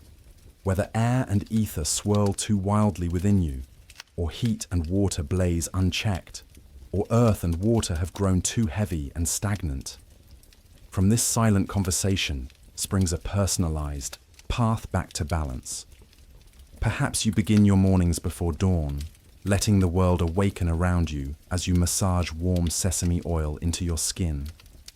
Each stroke coaxing languid energy into motion, each breath sinking body and earth. Or maybe you rise later, after the sun's heat has softened, to practice gentle yoga flows that cool an overheated spirit, palms pressed to belly to steady the flickering flame of your inner fire. Every meal becomes a remedy. Imagine savoring bowls of rice porridge enlivened by ginger and cinnamon, steam curling into the morning air, grounding restless winds. At midday, you might sip sweet coconut water and nibble on ripe mangoes, their cooling juices softening any inner blaze.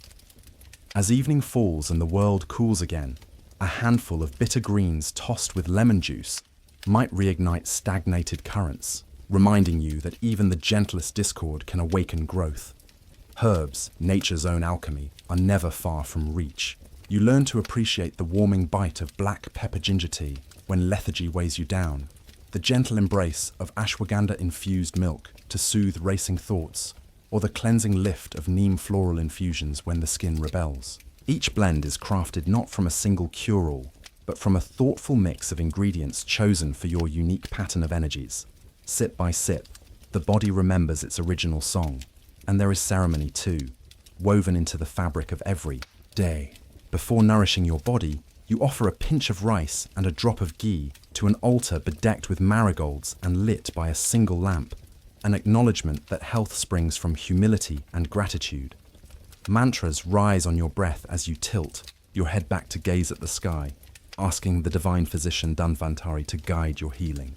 These silent prayers carry as much power as the herbs themselves. When toxins accumulate beyond the reach of daily rituals, the Vaidya may guide you through deeper purification, panchakarma. Over days, you surrender to gentle oil treatments that loosen what clings too tightly, steam baths that open hidden channels, and carefully administered herbal purges that flush away stagnation. It is neither easy nor quick, but emerging on the other side feels like waking anew, senses sharpened, mind quieted, spirit light.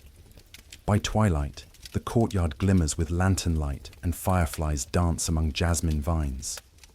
You recline on a mat, sipping a tisane of triphala, the three-fruit blend revered for its ability to harmonize digestion, and marvel at how simple practices can reshape your entire day. Have you ever paused long enough to feel your own inner tides?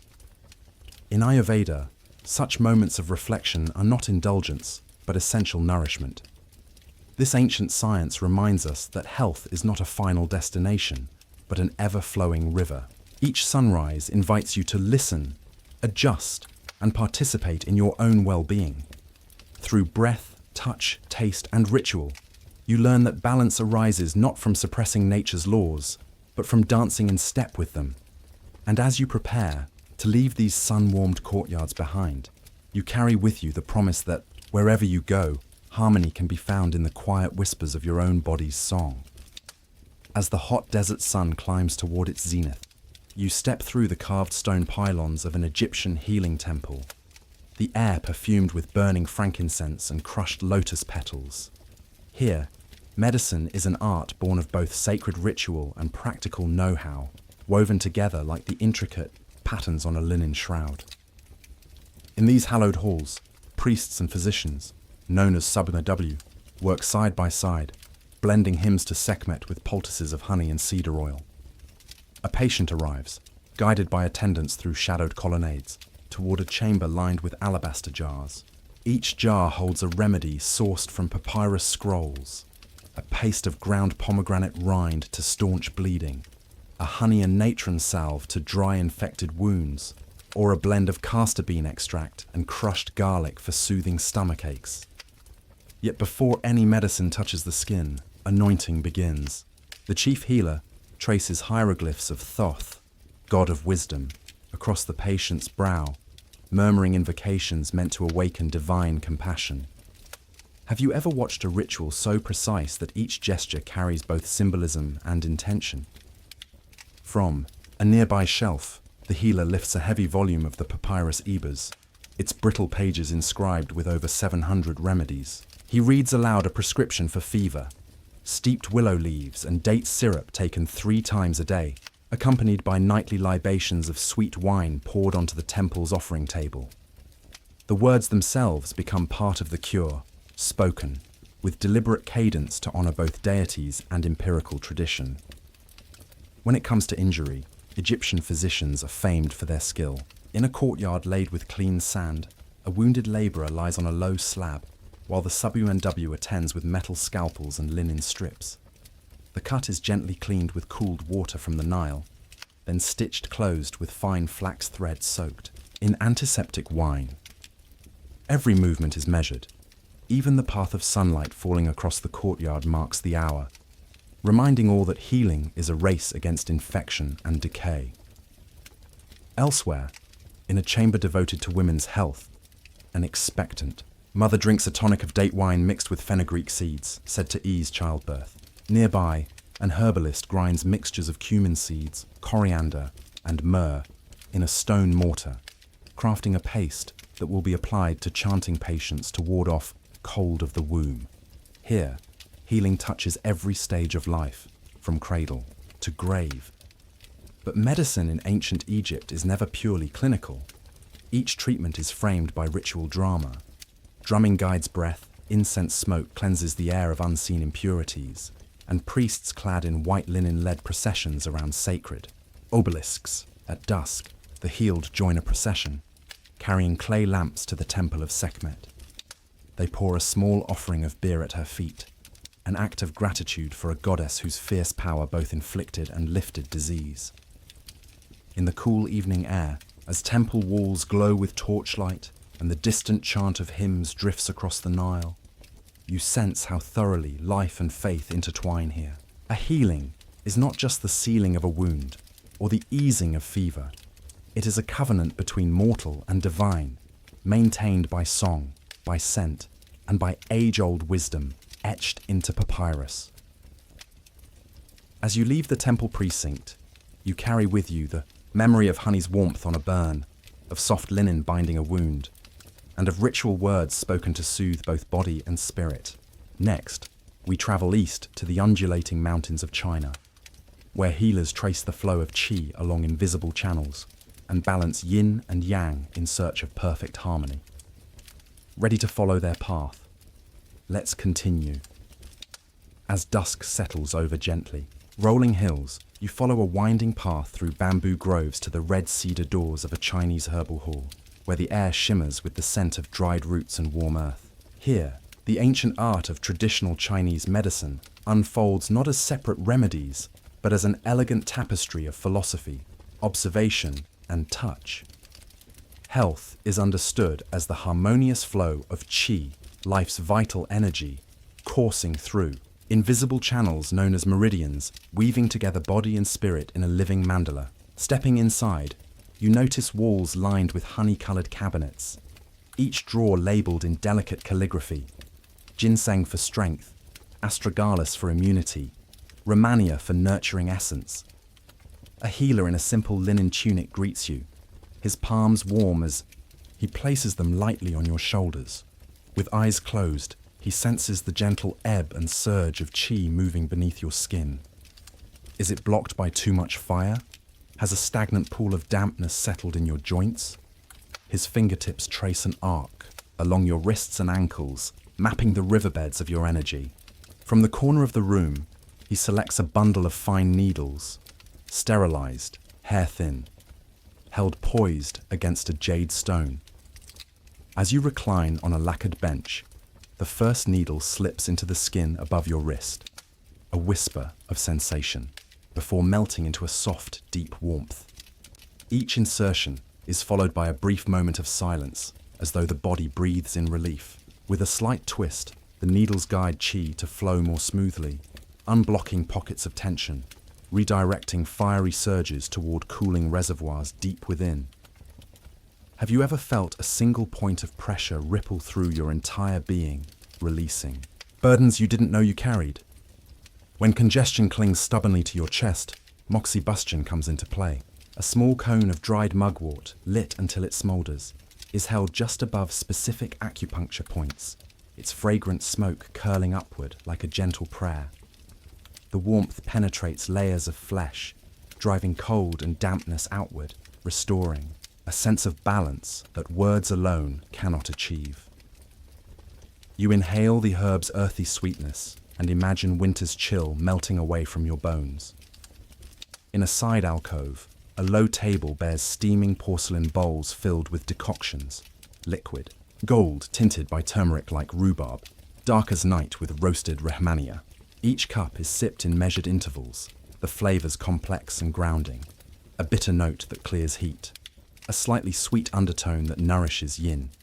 Concoctions are always customized, blending elements that correspond to wood, fire, earth, metal, and water, the 5 phases that govern the transformations of body and cosmos. When your spleen feels overburdened by worry, earth herbs restore stability. When grief weighs on your lungs, metal remedies gently lift the heart. But medicine in this tradition extends beyond treatment rooms. At dawn, you join a circle of practitioners in a bamboo courtyard, moving through slow, deliberate Tai Chi forms. Each posture opens a meridian. Each breath guides qi like a calm river through the body's channels. In the hush of morning, lotus petals drift across a low fountain's surface, and you feel yourself merging with the world's silent heartbeat. As evening lanterns glow, you might witness a scholar reciting passages from the Huangdi Neijing, the Yellow Emperor's classic of internal medicine, its pages yawning open on a carved wooden stand. These dialogues between emperor and physician emphasize preventative care. How seasons call for shifting diets, how emotions can constrict qi like knots in thread, and how every pulse felt at the wrist tells a chapter of your life's story. Before you leave, the healer slips a small pouch of powdered lily bulb and jujube seeds into your hand, a talisman for restful sleep.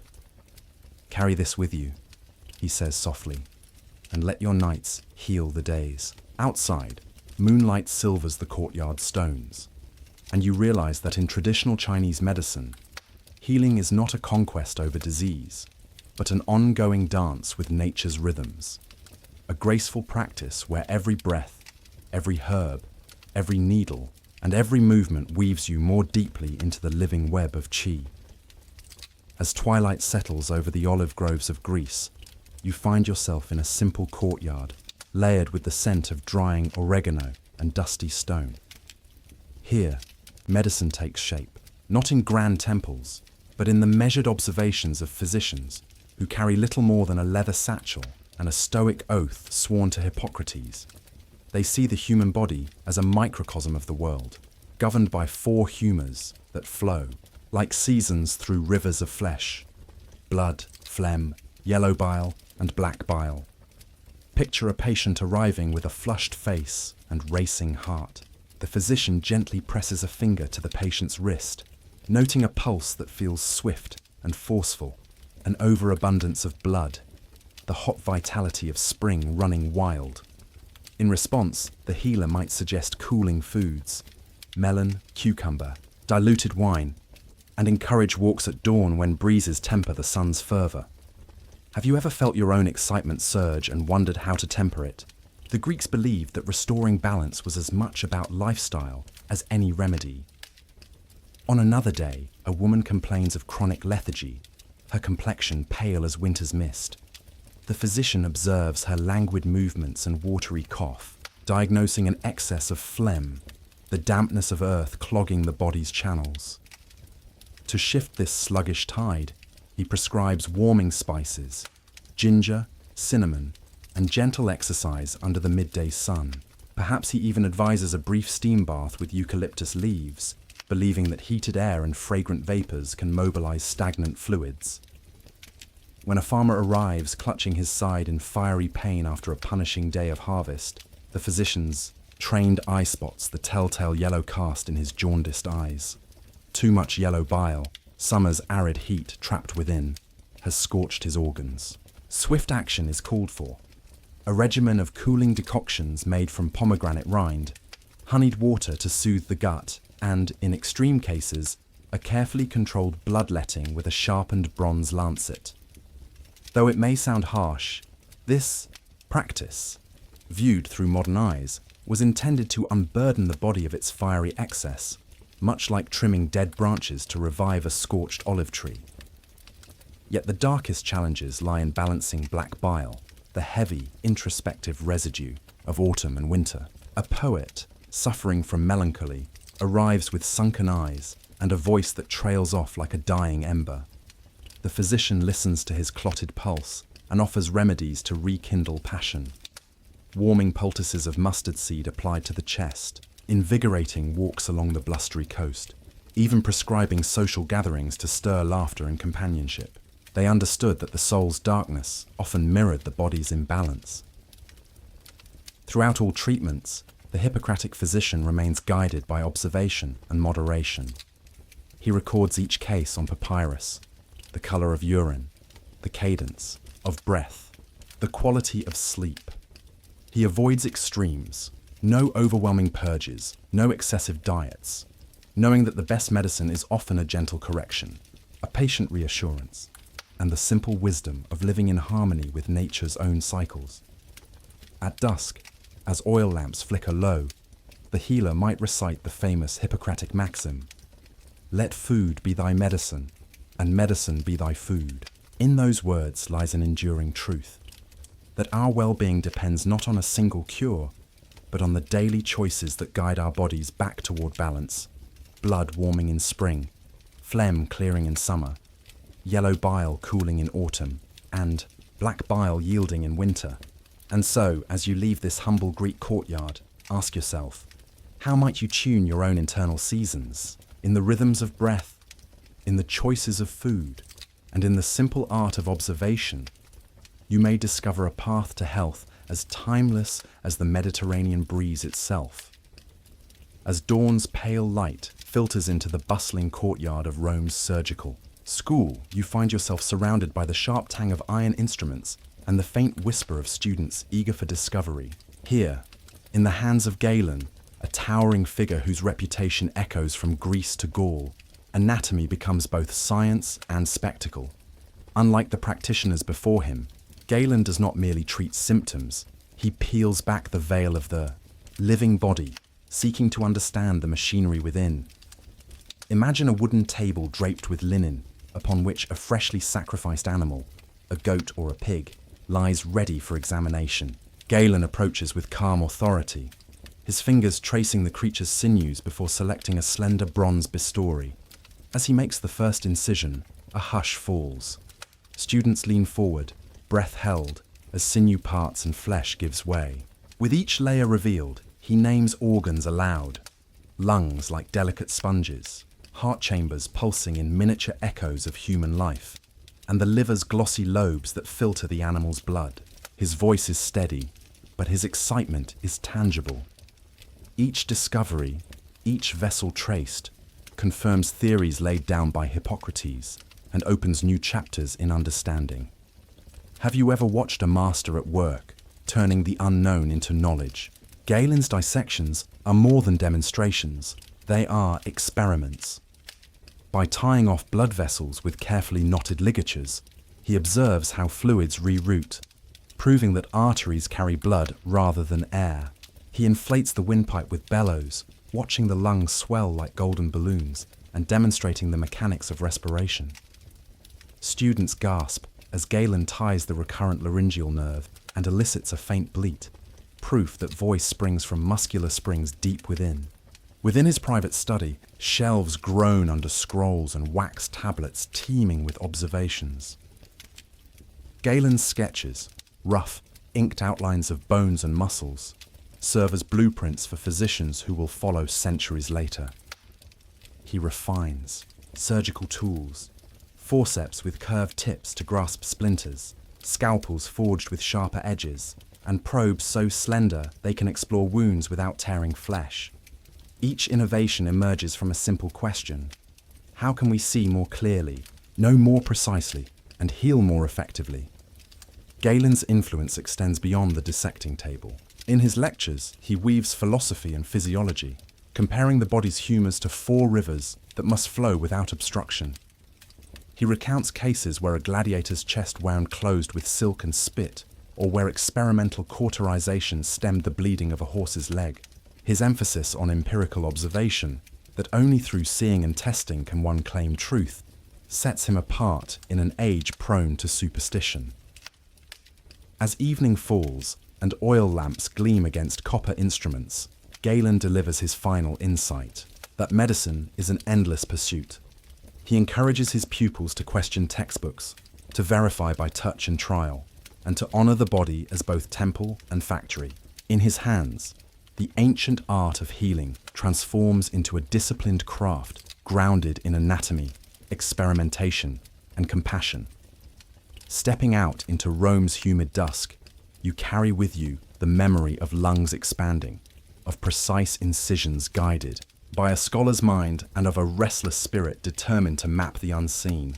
Galen's work will echo through Byzantine hospitals, medieval monasteries, and Renaissance universities, each citing his experiments, adopting his instruments, and marveling at his daring. His legacy reminds us that beneath every question lies a body waiting to reveal its secrets, and that the greatest healers are those bold enough to look within. As dawn's first light warms the dusty courtyard of an ancient Indian ashrama, you glimpse a figure of calm authority moving among the novices and acolytes. This is Sushruta, renowned as the father of surgery, whose name has echoed through centuries of medical lore. Long before antiseptics or anesthesia, he undertook more than 300 operations, from delicate nasal reconstructions to life-saving abdominal procedures, all documented with remarkable clarity in his magnum opus, the Sushruta Samhita. Sushruta's journey began not in a grand palace, but under the simple thatched roof of a teacher's hut, where he absorbed the classical wisdom of the Vedic healers. He learned that the human body is composed of channels, srotas, through which air, blood, and essential energies flow. Blockages in these channels, according to the ancient texts, gave rise to disease. From this foundational principle, Sushruta developed surgical techniques that addressed physical ailments directly, rather than relying solely on herbal remedies. Picture him at work in a makeshift operating theatre. A low wooden table draped with fresh banana leaves, the air fragrant with incense meant to purify and calm. Around him stand students in crisp white linen, poised with metal instruments fashioned entirely from bronze and copper, scalpels of varying lengths, forceps with delicate serrated tips, curved probes for exploring wounds, and retractors to hold back flesh without tearing. Each instrument bears the patina of meticulous care. Surfaces smoothed to prevent tissue snagging, joints crafted to pivot with precise control. One of Sushruta's most celebrated innovations is the technique for rhinoplasty, restoring noses lost to injury or disease. In a demonstration that must have astonished onlookers, he instructs an assistant to harvest a small flap of skin and underlying tissue from the patient's forehead. With a swift, steady incision, the rectangle of living flesh is lifted, then delicately rotated and sutured into place on the nasal bridge. Over weeks, the transplanted tissue integrates, blood vessels forge new connections, and a previously disfigured face regains both form and dignity. Imagine witnessing that moment when bandages fall away to reveal a nose that looks as natural as it feels, an outcome centuries ahead of its time. Beyond plastic surgery, Sushruta charted procedures for abscess drainage, cataract couching, the art of displacing a cloudy lens to improve vision, and even complex lithotomy to remove bladder stones. He recognized the importance of cleanliness. After each procedure, instruments are immersed in boiled water infused with antiseptic herbs such as neem and turmeric, then left to dry in the sun. Wound dressings comprise layers of herbal pastes, jivaka, leaf powder mixed with clarified butter, to stave off infection and promote healing. Though anesthesia as we know it did not exist, gentle sedation was achieved through inhaled fumes of cannabis or wine-soaked cloths pressed to the patient's face, dulling pain enough to tolerate these intricate operations. Teaching was as integral to Sushruta's mission as practice. He established a rigorous curriculum. Students first mastered anatomy through dissections of animals, observing muscle layers, tracing arteries, and feeling joint mechanisms under their own hands. Only after proving their competence were they allowed to treat human patients. Throughout, Sushruta emphasized ethics. Every surgeon must swear to uphold patient safety, maintain humility, and seek continual learning. A physician, he wrote, who performs an operation without adequate knowledge and skill is like a blind man stumbling in darkness. His text reads like a modern surgical handbook, with chapters devoted to preoperative assessment, inspect, the patient's general temperament, strength, and appetite. Intraoperative guidance, hold the scalpel with steady fingers, cutting only as deep as the eye can discern. And postoperative care, apply cold poultices and administer light broths to avoid overwhelming the body's energies. He classified wounds, incisions, punctures, abrasions, and prescribed tailored treatments for each, understanding that no two injuries heal identically. One touching passage recounts a soldier wounded in battle, a glancing spear wound to the thigh that festered for weeks. Seeing the patient's mounting fever and delirium, Sushruta insisted on immediate debridement, removing damaged tissue until only healthy flesh remained. He cleansed the site with a decoction of honey and neem, then applied a dressing of crushed pomegranate rind to staunch bleeding. Days later, as the soldier regained strength, he was able to stand and resume basic duties, testament to both the surgeon's skill and the resilience of the human body. Even so, Sushruta acknowledged limits and cautioned restraint. Aggressive procedures were reserved for cases where conservative measures failed. His teaching emphasized that surgery is a last resort, to be performed only when benefits outweighed risks. This nuanced approach, balancing daring technique with deep respect for life, set him apart in a world where deities and demons often shouldered blame for illness. As the sun climbs higher, you see Sushruta rising from his seat under a grove of banyan trees, students gathering around with scrolls in hand. He reviews their notes, offers corrections in gentle but firm tones, and dispatches them to 10 patients in nearby villages, carrying his surgical legacy far beyond the courtyard. His influence spread not only across the subcontinent, but reached Persians and Arabs, whose own medical scholars translated parts of his text into Pahlavi and Arabic, ensuring that Sushruta's methods persisted through the ages. When you depart, this sunlit assembly, carrying the memory of precise incisions and compassionate guidance, consider how remarkable it is that, in an era without modern technology, a healer could map human anatomy so thoroughly and devise techniques so sophisticated. Sushruta's 300 operations were not mere curiosities of history. They formed the bedrock of Indian surgical practice and inspired generations of physicians to pursue ever greater mastery. In the rhythm of scalpel and suture, in the blend of ritual and science, lies a timeless truth, that the pursuit of healing demands both fearless innovation and unwavering care. As the sun ascends over the windswept plains of ancient Egypt, the battlefield echoes with the groans of wounded warriors and the distant cries of vultures circling overhead. Amid the chaos, a procession of stretcher-bearers emerges from the ranks, carrying a broken-backed soldier whose head wound threatens to claim his life. They lay him gently on a low wooden slab beneath a makeshift canopy, its linen cloth painted with the royal cartouche of Pharaoh for protection. Here, at the edge of conflict, Egypt's battlefield surgeons bring to bear a radical procedure. Trepanation, the art of drilling into the skull to relieve pressure and restore life's delicate balance. Trepanation is no obscure ritual. It is a testament to the Egyptians' daring medical ingenuity. The procedure begins with a careful assessment of the injury. The surgeon, often a warrior physician skilled in both military tactics and healing arts, presses a cool, damp cloth to the soldier's throbbing temples, feeling for swelling beneath the scalp. His fingers trace the outline of a linear fracture, the skin puckered and tender. With a nod to the attending priest, who murmurs a chant to Sekhmet, goddess of healing, the surgeon signals preparation to commence.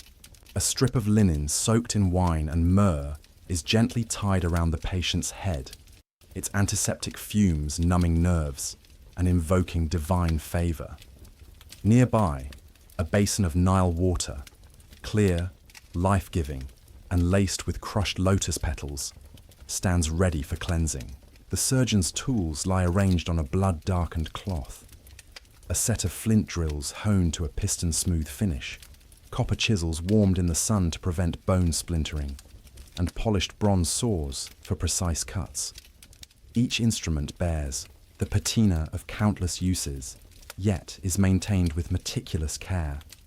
Edges oiled with cedarwood extract, shafts wrapped in papyrus strips for a steady grip. With the solemnity of a temple rite, the surgeon begins. The patient's breath catches as the drill's tip meets the scalp. A rhythmic tapping resonates like a heartbeat echoing through stone chambers. Bit by bit, the drill penetrates layers of skin and bone, careful never to breach the inner vault. The surgeon pauses to wipe sweat from his brow, inhaling the scent of lotus and myrrh, and offers a silent prayer. The nearby priest sprinkles a handful of natron, Egypt's crystalline salt, around the worksite, a potent antiseptic believed to ward off corruption and infection. As the drill bit finally breaks through the skull's outer layer, a soft pop sounds, like the opening of a stubborn reed. The surgeon switches instruments, sliding a polished bronze spatula into the groove to gently lift the bone disc. With great reverence, he removes the fragment, revealing beneath a pool of bruised blood and swollen tissue. A hushed murmur ripples through the assembled crowd of medics and attendants. The moment of truth has arrived. Now, the key purpose of trepanation, relieving intracranial pressure from swelling or trapped blood clots that threaten the brain's delicate structures. The surgeon introduces a fine stream of cooled Nile water, mixed with pounded frankincense to bathe the exposed membranes, coaxing seepage of excess fluids. Each drop that trickles away is a victory over the invisible crush of pressure that would otherwise claim the soldier's mind and life. Yet the procedure is only half complete. After ensuring no bone splinters remain, the physician sutures the opening with ligaments carefully harvested from waterfowl, strong fibers that resist decay. The flap of skin is gently folded back into place and bound with linen strips smeared in a healing paste of honey and castor oil, ingredients prized for their antimicrobial properties. Fine flax threads tie every fold, ensuring the wound lies flush. Throughout, the surgeon's touch remains steady, practiced by countless such emergencies, and guided by both empirical skill and ritual precision. Once the dressing is secure, the Y canopy is lowered to shield the patient from scorching heat. Attendants pour a draught of medicated beer infused with barley and cumin seeds, designed to bolster strength without overtaxing the injured body. The priest chants an incantation. Sekhmet, breath of life, grant this warrior his heartbeat renewed. Over the next days, the soldier is tended in a sheltered triage tent, surrounded by shrouds of papyrus and reed mats. Nurses apply fresh poultices daily, crushed pomegranate rind to staunch bleeding, aloe vera gel to soothe inflammation, and a concoction of onion and ochre to expedite skin regeneration. Each morning, the surgeon inspects the wound. Lips of new tissue forming around the bone, no signs of putrefaction. The soldier's pulse growing steadier with each sunrise. Survival rates of trepanation in ancient Egypt astonish even modern scholars. Though data is scarce, tomb reliefs and papyrus records, including cases chronicled in the Edwin Smith surgical papyrus, testify to remarkable recoveries. One revered narrative tells of a young scribe who, after a fall from a collapsed column, suffered a depressed skull fracture. Following trepanation, he not only regained consciousness, but returned to the temple scriptorium, his hands steady enough to inscribe hieroglyphs with practiced grace. Even so, the Egyptians knew the limits of their craft. Trepanation is undertaken only when the threat is dire. head wounds that pulse and throb, eyes dilated ominously, or when patients slip into unconsciousness. The surgeon weighs these signs carefully, understanding that every procedure risks infection or further trauma. Yet, in an era when most head injuries were death sentences, the offer of a chance, even a perilous one, spoke volumes of Egypt's medical daring. As decades pass, these battlefield surgeons refine their techniques. Flint drills yield to copper, alloys. Bloodletting lancets are tempered for sharper precision, and temple schools standardize training to pass knowledge from master to apprentice. Rituals evolve, integrating new prayers to Horus, god of restoration, and extending incubation periods in temple dormitories, where patients dream under antiseptic vapors, anticipating divine guidance for continued healing. Leaving the triage tent, one carries the vivid image of that soldier's calm surrender to the surgeon's deft hands, a powerful testament to human resilience and medical innovation. Trepanation's legacy endures beyond the Nile's banks, its principles echoing in later Greek and Roman practices, and reminding us that ancient Egyptians were not mere spectators to war's carnage, but pioneers who transformed trauma into triumph. Next, we journey to the roar of the Colosseum and the care of gladiators, where medical skill and spectacle intersect in the crucible of Rome's grand arenas. Ready to witness how life and death entwined on the sands of the amphitheater? Let's continue. In the roar of the amphitheater, where cheers and blood mingled under the Mediterranean sun, a hidden drama of healing unfolded just beyond the sands. In a curtained alcove at the edge of the arena, physicians, known as Medici Gladiatorum, prepared for the inevitable injuries that came with each clash of gladius and trident. Their work transformed the spectacle of mortal combat into a crucible of medical progress, forging techniques that would influence practitioners for centuries to come. When a heavily armed Mamilo fell beneath the thrust of Aretiarius's net, his limp body was carried through a low archway into the surgeon's station. Here, tables draped in oilcloth awaited, and bronze instruments glinted ominously under torchlight. The Medici moved with swift precision. One applied a tourniquet above a shattered forearm to staunch bleeding, while another scrubbed a sword, bone fragment with wine, both antiseptic and anesthetic in one potent brew. Have you ever considered how necessity breeds ingenuity? In those frantic moments, the demand to save fighters' lives spurred innovations in wound management and battlefield surgery. Galen, then a young practitioner attached to the prestigious Medici team of Pergamum, was drawn to this theatre of injury and recovery. He watched as seasoned surgeons stabilized fractures by fashioning splints from leather-soaked wood, wrapping limbs in linen bandages softened with resinous balms. When a gladiator's shoulder shattered under repeated blows, Galen noted how the practitioners manipulated bone fragments into alignment with steady pressure, an early form of reduction, before immobilizing the joint with layered dressings. Each successful set and healing became a lesson in anatomy and biomechanics. Beyond tending fresh wounds, the Medici kept meticulous records. They logged every cut, puncture, and contusion in leather-bound codices, noting which salves eased pain most effectively or which poultices prevented foul odors. Galen pored over these entries, comparing them to his dissections of animal cadavers. He recognized patterns in tissue response, how muscles contracted around a laceration to stem blood flow, how tendons reknitted themselves when held in proper tension.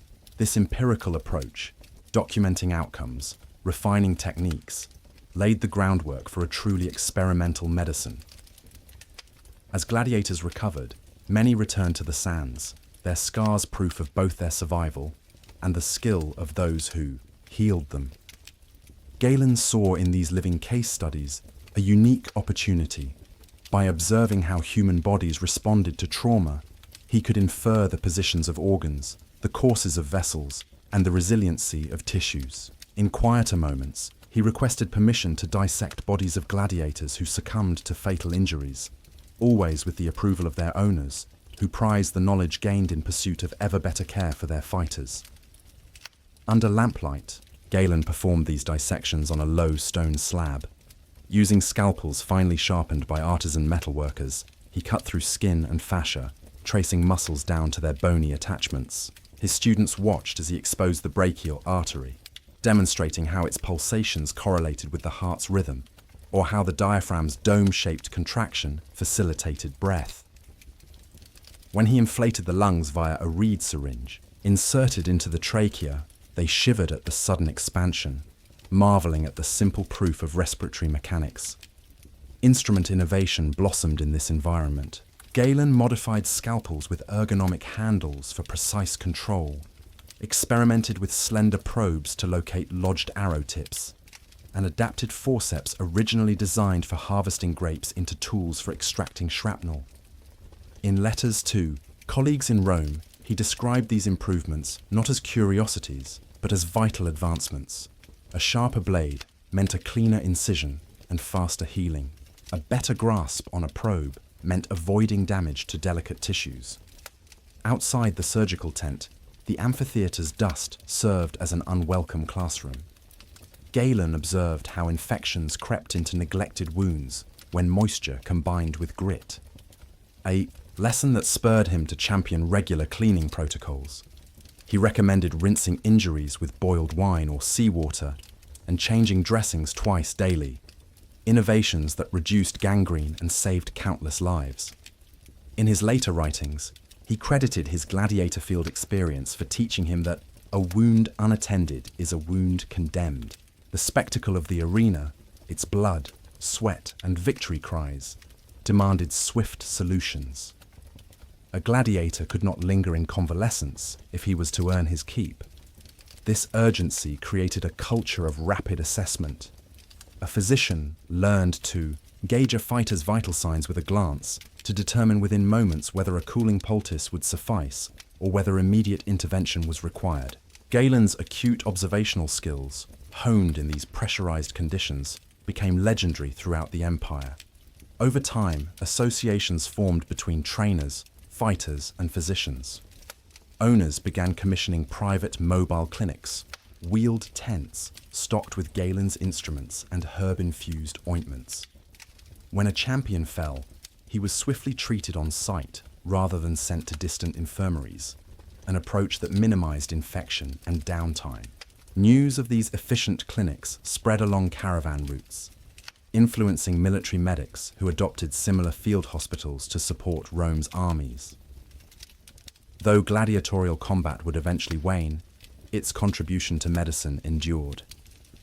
Techniques, refined in the sands, fracture reductions, wound dressings, antiseptic rinses, found their way into civilian practice. The detailed anatomy Galen outlined during his dissections became foundational texts for surgeons into the medieval period, and the spirit of empirical inquiry that arose from treating gladiators, rigorous record-keeping, experimentation with instruments, and a willingness to learn from both success and failure helped shift medicine toward a modern scientific discipline. When evening shadows lengthened across the arena, Galen would often linger, watching the last of the injured depart under the watchful eye of attendants.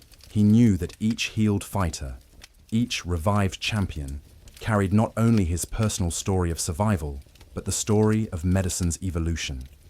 In the mingled cheers of the crowd and the hushed prayers of the wounded, he recognized a shared truth, that human suffering, when met with curiosity and compassion, becomes the crucible in which healing knowledge is forged. As twilight drapes the ancient sky in bruised purples and gold, the keep of a frontier fort echoes with tales of survival. Here, among soldiers, slaves, and common folk, earliest surgical practices left their most human imprint, stories of broken bodies mended, futures reclaimed from the brink of despair. A veteran thrusts himself through the tent flap, arms slung, in a rough linen sling stained with blood and sweat. Once a proud archer, he was felled by a stray cavalry lance. The shaft shattered his forearm, embedding splinters deep into muscle and bone.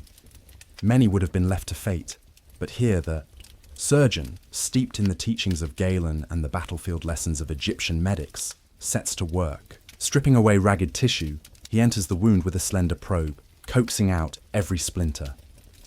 Then, Using precisely aligned wooden splints bound with waxed linen, he realigns bone fragments and secures them in place.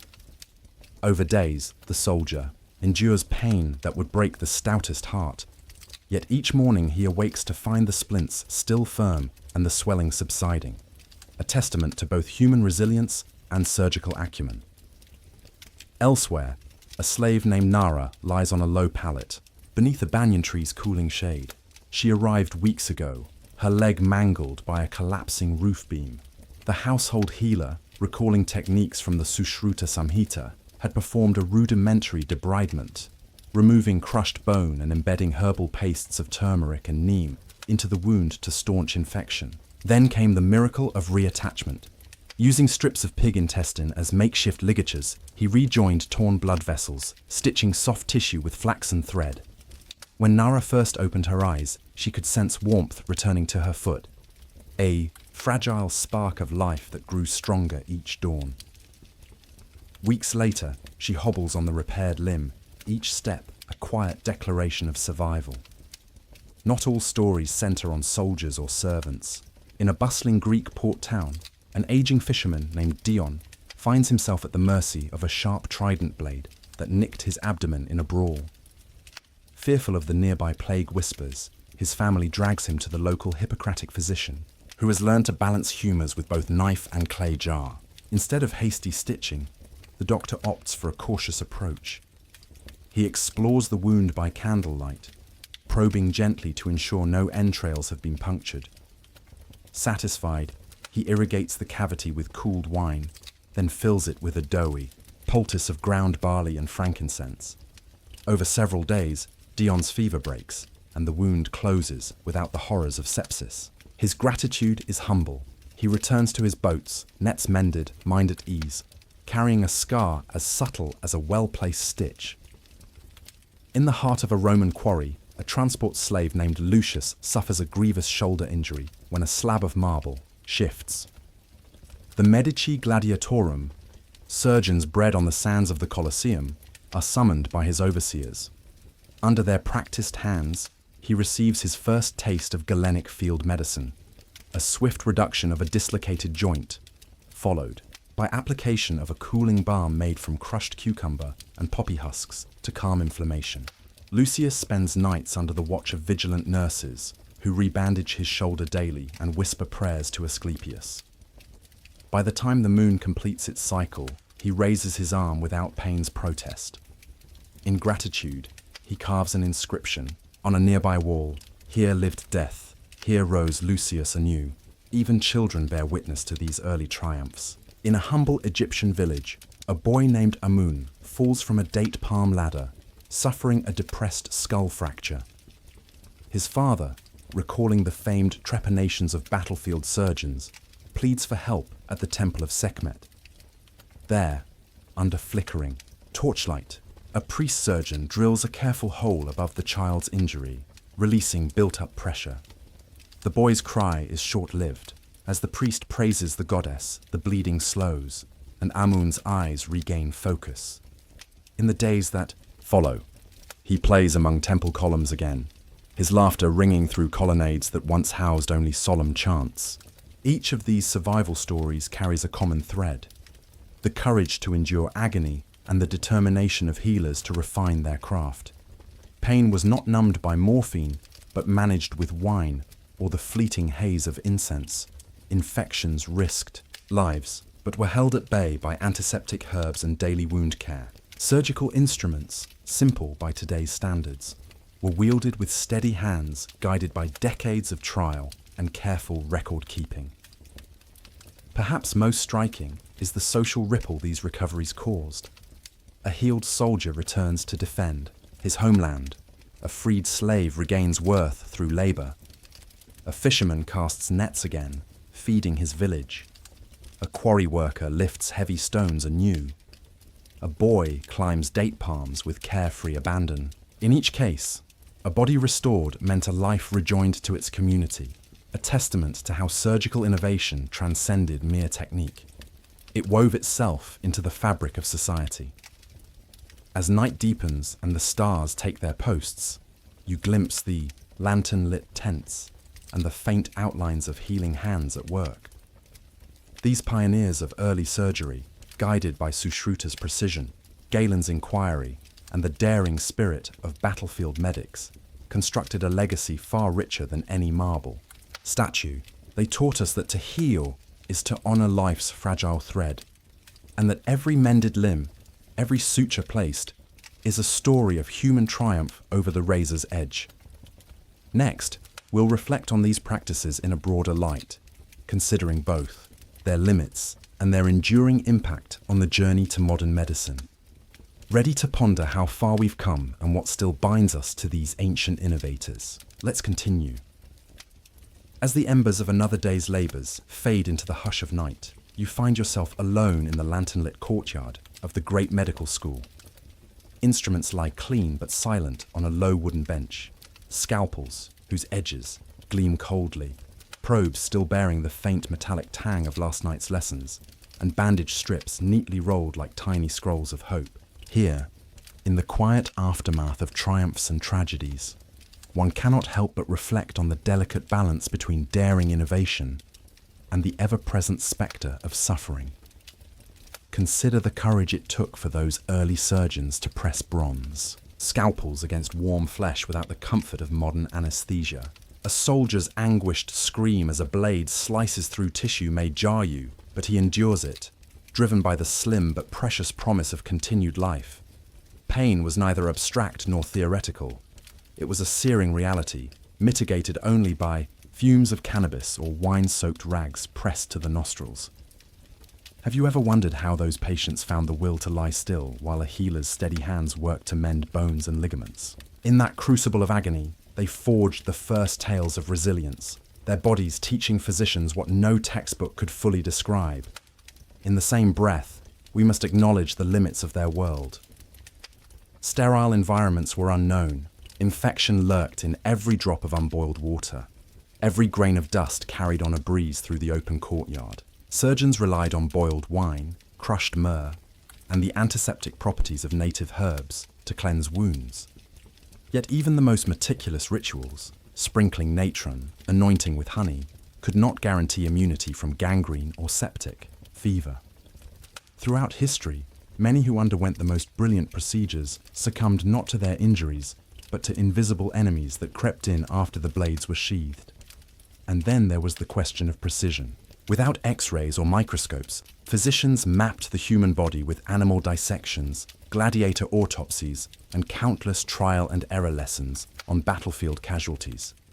Galen's meticulous records, Sushruta's animal-based anatomical studies, and the Egyptian scarabs etched with surgical diagrams all served as our earliest atlases of flesh and bone. Yet even these groundbreaking efforts sometimes misread the body's inner architecture, leading to misaligned fractures or incomplete trepanations. How many lives were gambled in the name of discovery? And how many more might have been saved, with the benefit of imaging that lay more than a millennium in the future? Despite these challenges, the human story that emerges is one of profound compassion.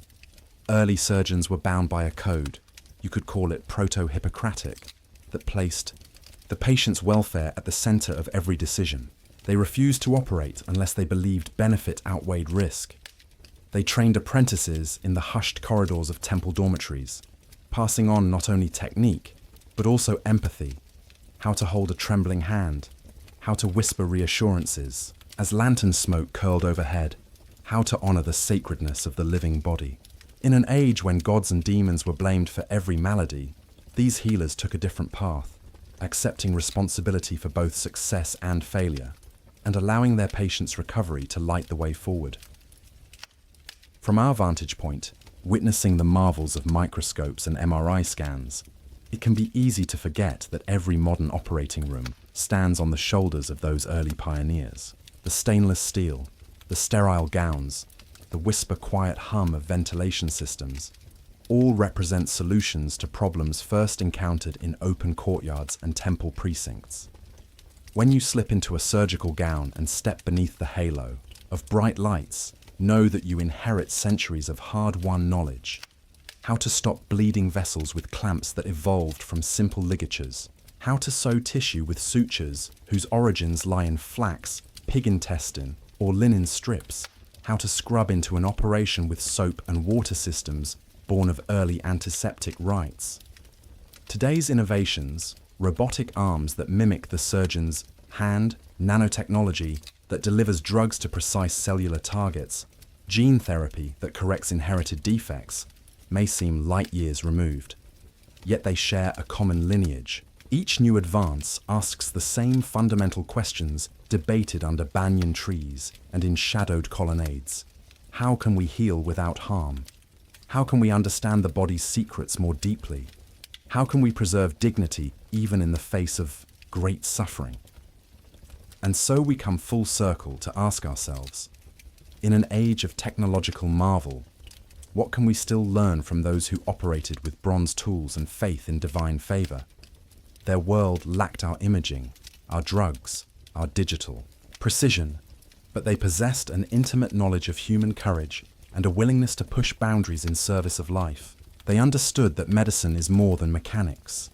It is an endeavor of empathy, guided by the steady pulse of compassion and an unquenchable curiosity about the living flesh. As you stand beneath the smoky glow of lanterns, instruments laid, to rest but purpose still shining, take a moment to honor their legacy. Every steady hand that sutures a wound today echoes their early grips on flint drills and bronze scalpels. Every whispered prayer before anesthesia is a tribute to those who chanted incantations for Sekhmet or recited Vedic hymns for healing. And every life saved becomes part of a story that began long ago, when pioneers dared to look beyond superstition, when visionaries peeled back the layers of skin to glimpse the mysteries within, and when humility met boldness on that thin line between pain and hope. In our quest for ever greater mastery, let us carry forward their spirit, to innovate with care, to learn with humility, and to heal with unwavering compassion. For at its heart, surgery, ancient or modern, is more than a science. It is a promise that even in the face of suffering, we will stand ready to mend what is broken, honor what is wounded, and protect the fragile spark of life wherever it flickers. As the sun sets on our journey, from the sun-baked courtyards of ancient Greece to the smoky temples of Egypt, the fragrant ashrams of India, the shadowed halls of China, and the daring surgical tables of Rome, you've witnessed how our ancestors wrestled with suffering, embraced innovation, and wove healing into the very fabric of daily life. We've walked beside a Greek citizen tending a simple hearth shrine, stood in awe of Egyptian priests trepanning skulls with flint drills, learned to pulse the doshas under the hand of an Ayurvedic Vaidya, felt chi realign beneath acupuncture, needles, and peered over Galen's shoulder as bronze scalpels revealed the body's hidden machinery. What ties these diverse traditions together is a shared spirit, the willingness to ask hard questions, to blend observation with ritual, and to treat each patient not as a case number, but as a fellow human in search of wholeness. Whether it was tying off a bleeding artery with bird sinew or charting the patterns of humours in blood and phlegm, these early healers laid the groundwork for every modern operating room, every sterile gown, every life-saving procedure we take for granted today. So I'll leave you with this. When you next take a deep breath, pause to feel the steady rise and fall of your chest. Remember that breath was once a mystery to be unraveled by students in Pergamum courtyards. When you slice into a home-cooked meal, consider the spices and herbs whose ancestors soothed fevers and stirred internal winds. And when you marvel at today's medical marvels, robotic arms, nanotech therapies, gene edits, know they stand on a foundation of courage, compassion, and unyielding curiosity laid down thousands of years ago. Which ancient healer inspired you most? Will you carry their lessons into your own life, perhaps by savouring a simple herbal tea, keeping a daily pulse check, or honouring the body's need for ritual? Share your thoughts in the comments below. Hit like if you found this journey illuminating, and subscribe for more slow unfolding stories that soothe the mind and feed the soul. Thank you for watching, boring history for sleep. Until next time, may your nights be restful, your curiosity ever alive, and your heart open to the ancient wisdom that still whispers in our world today.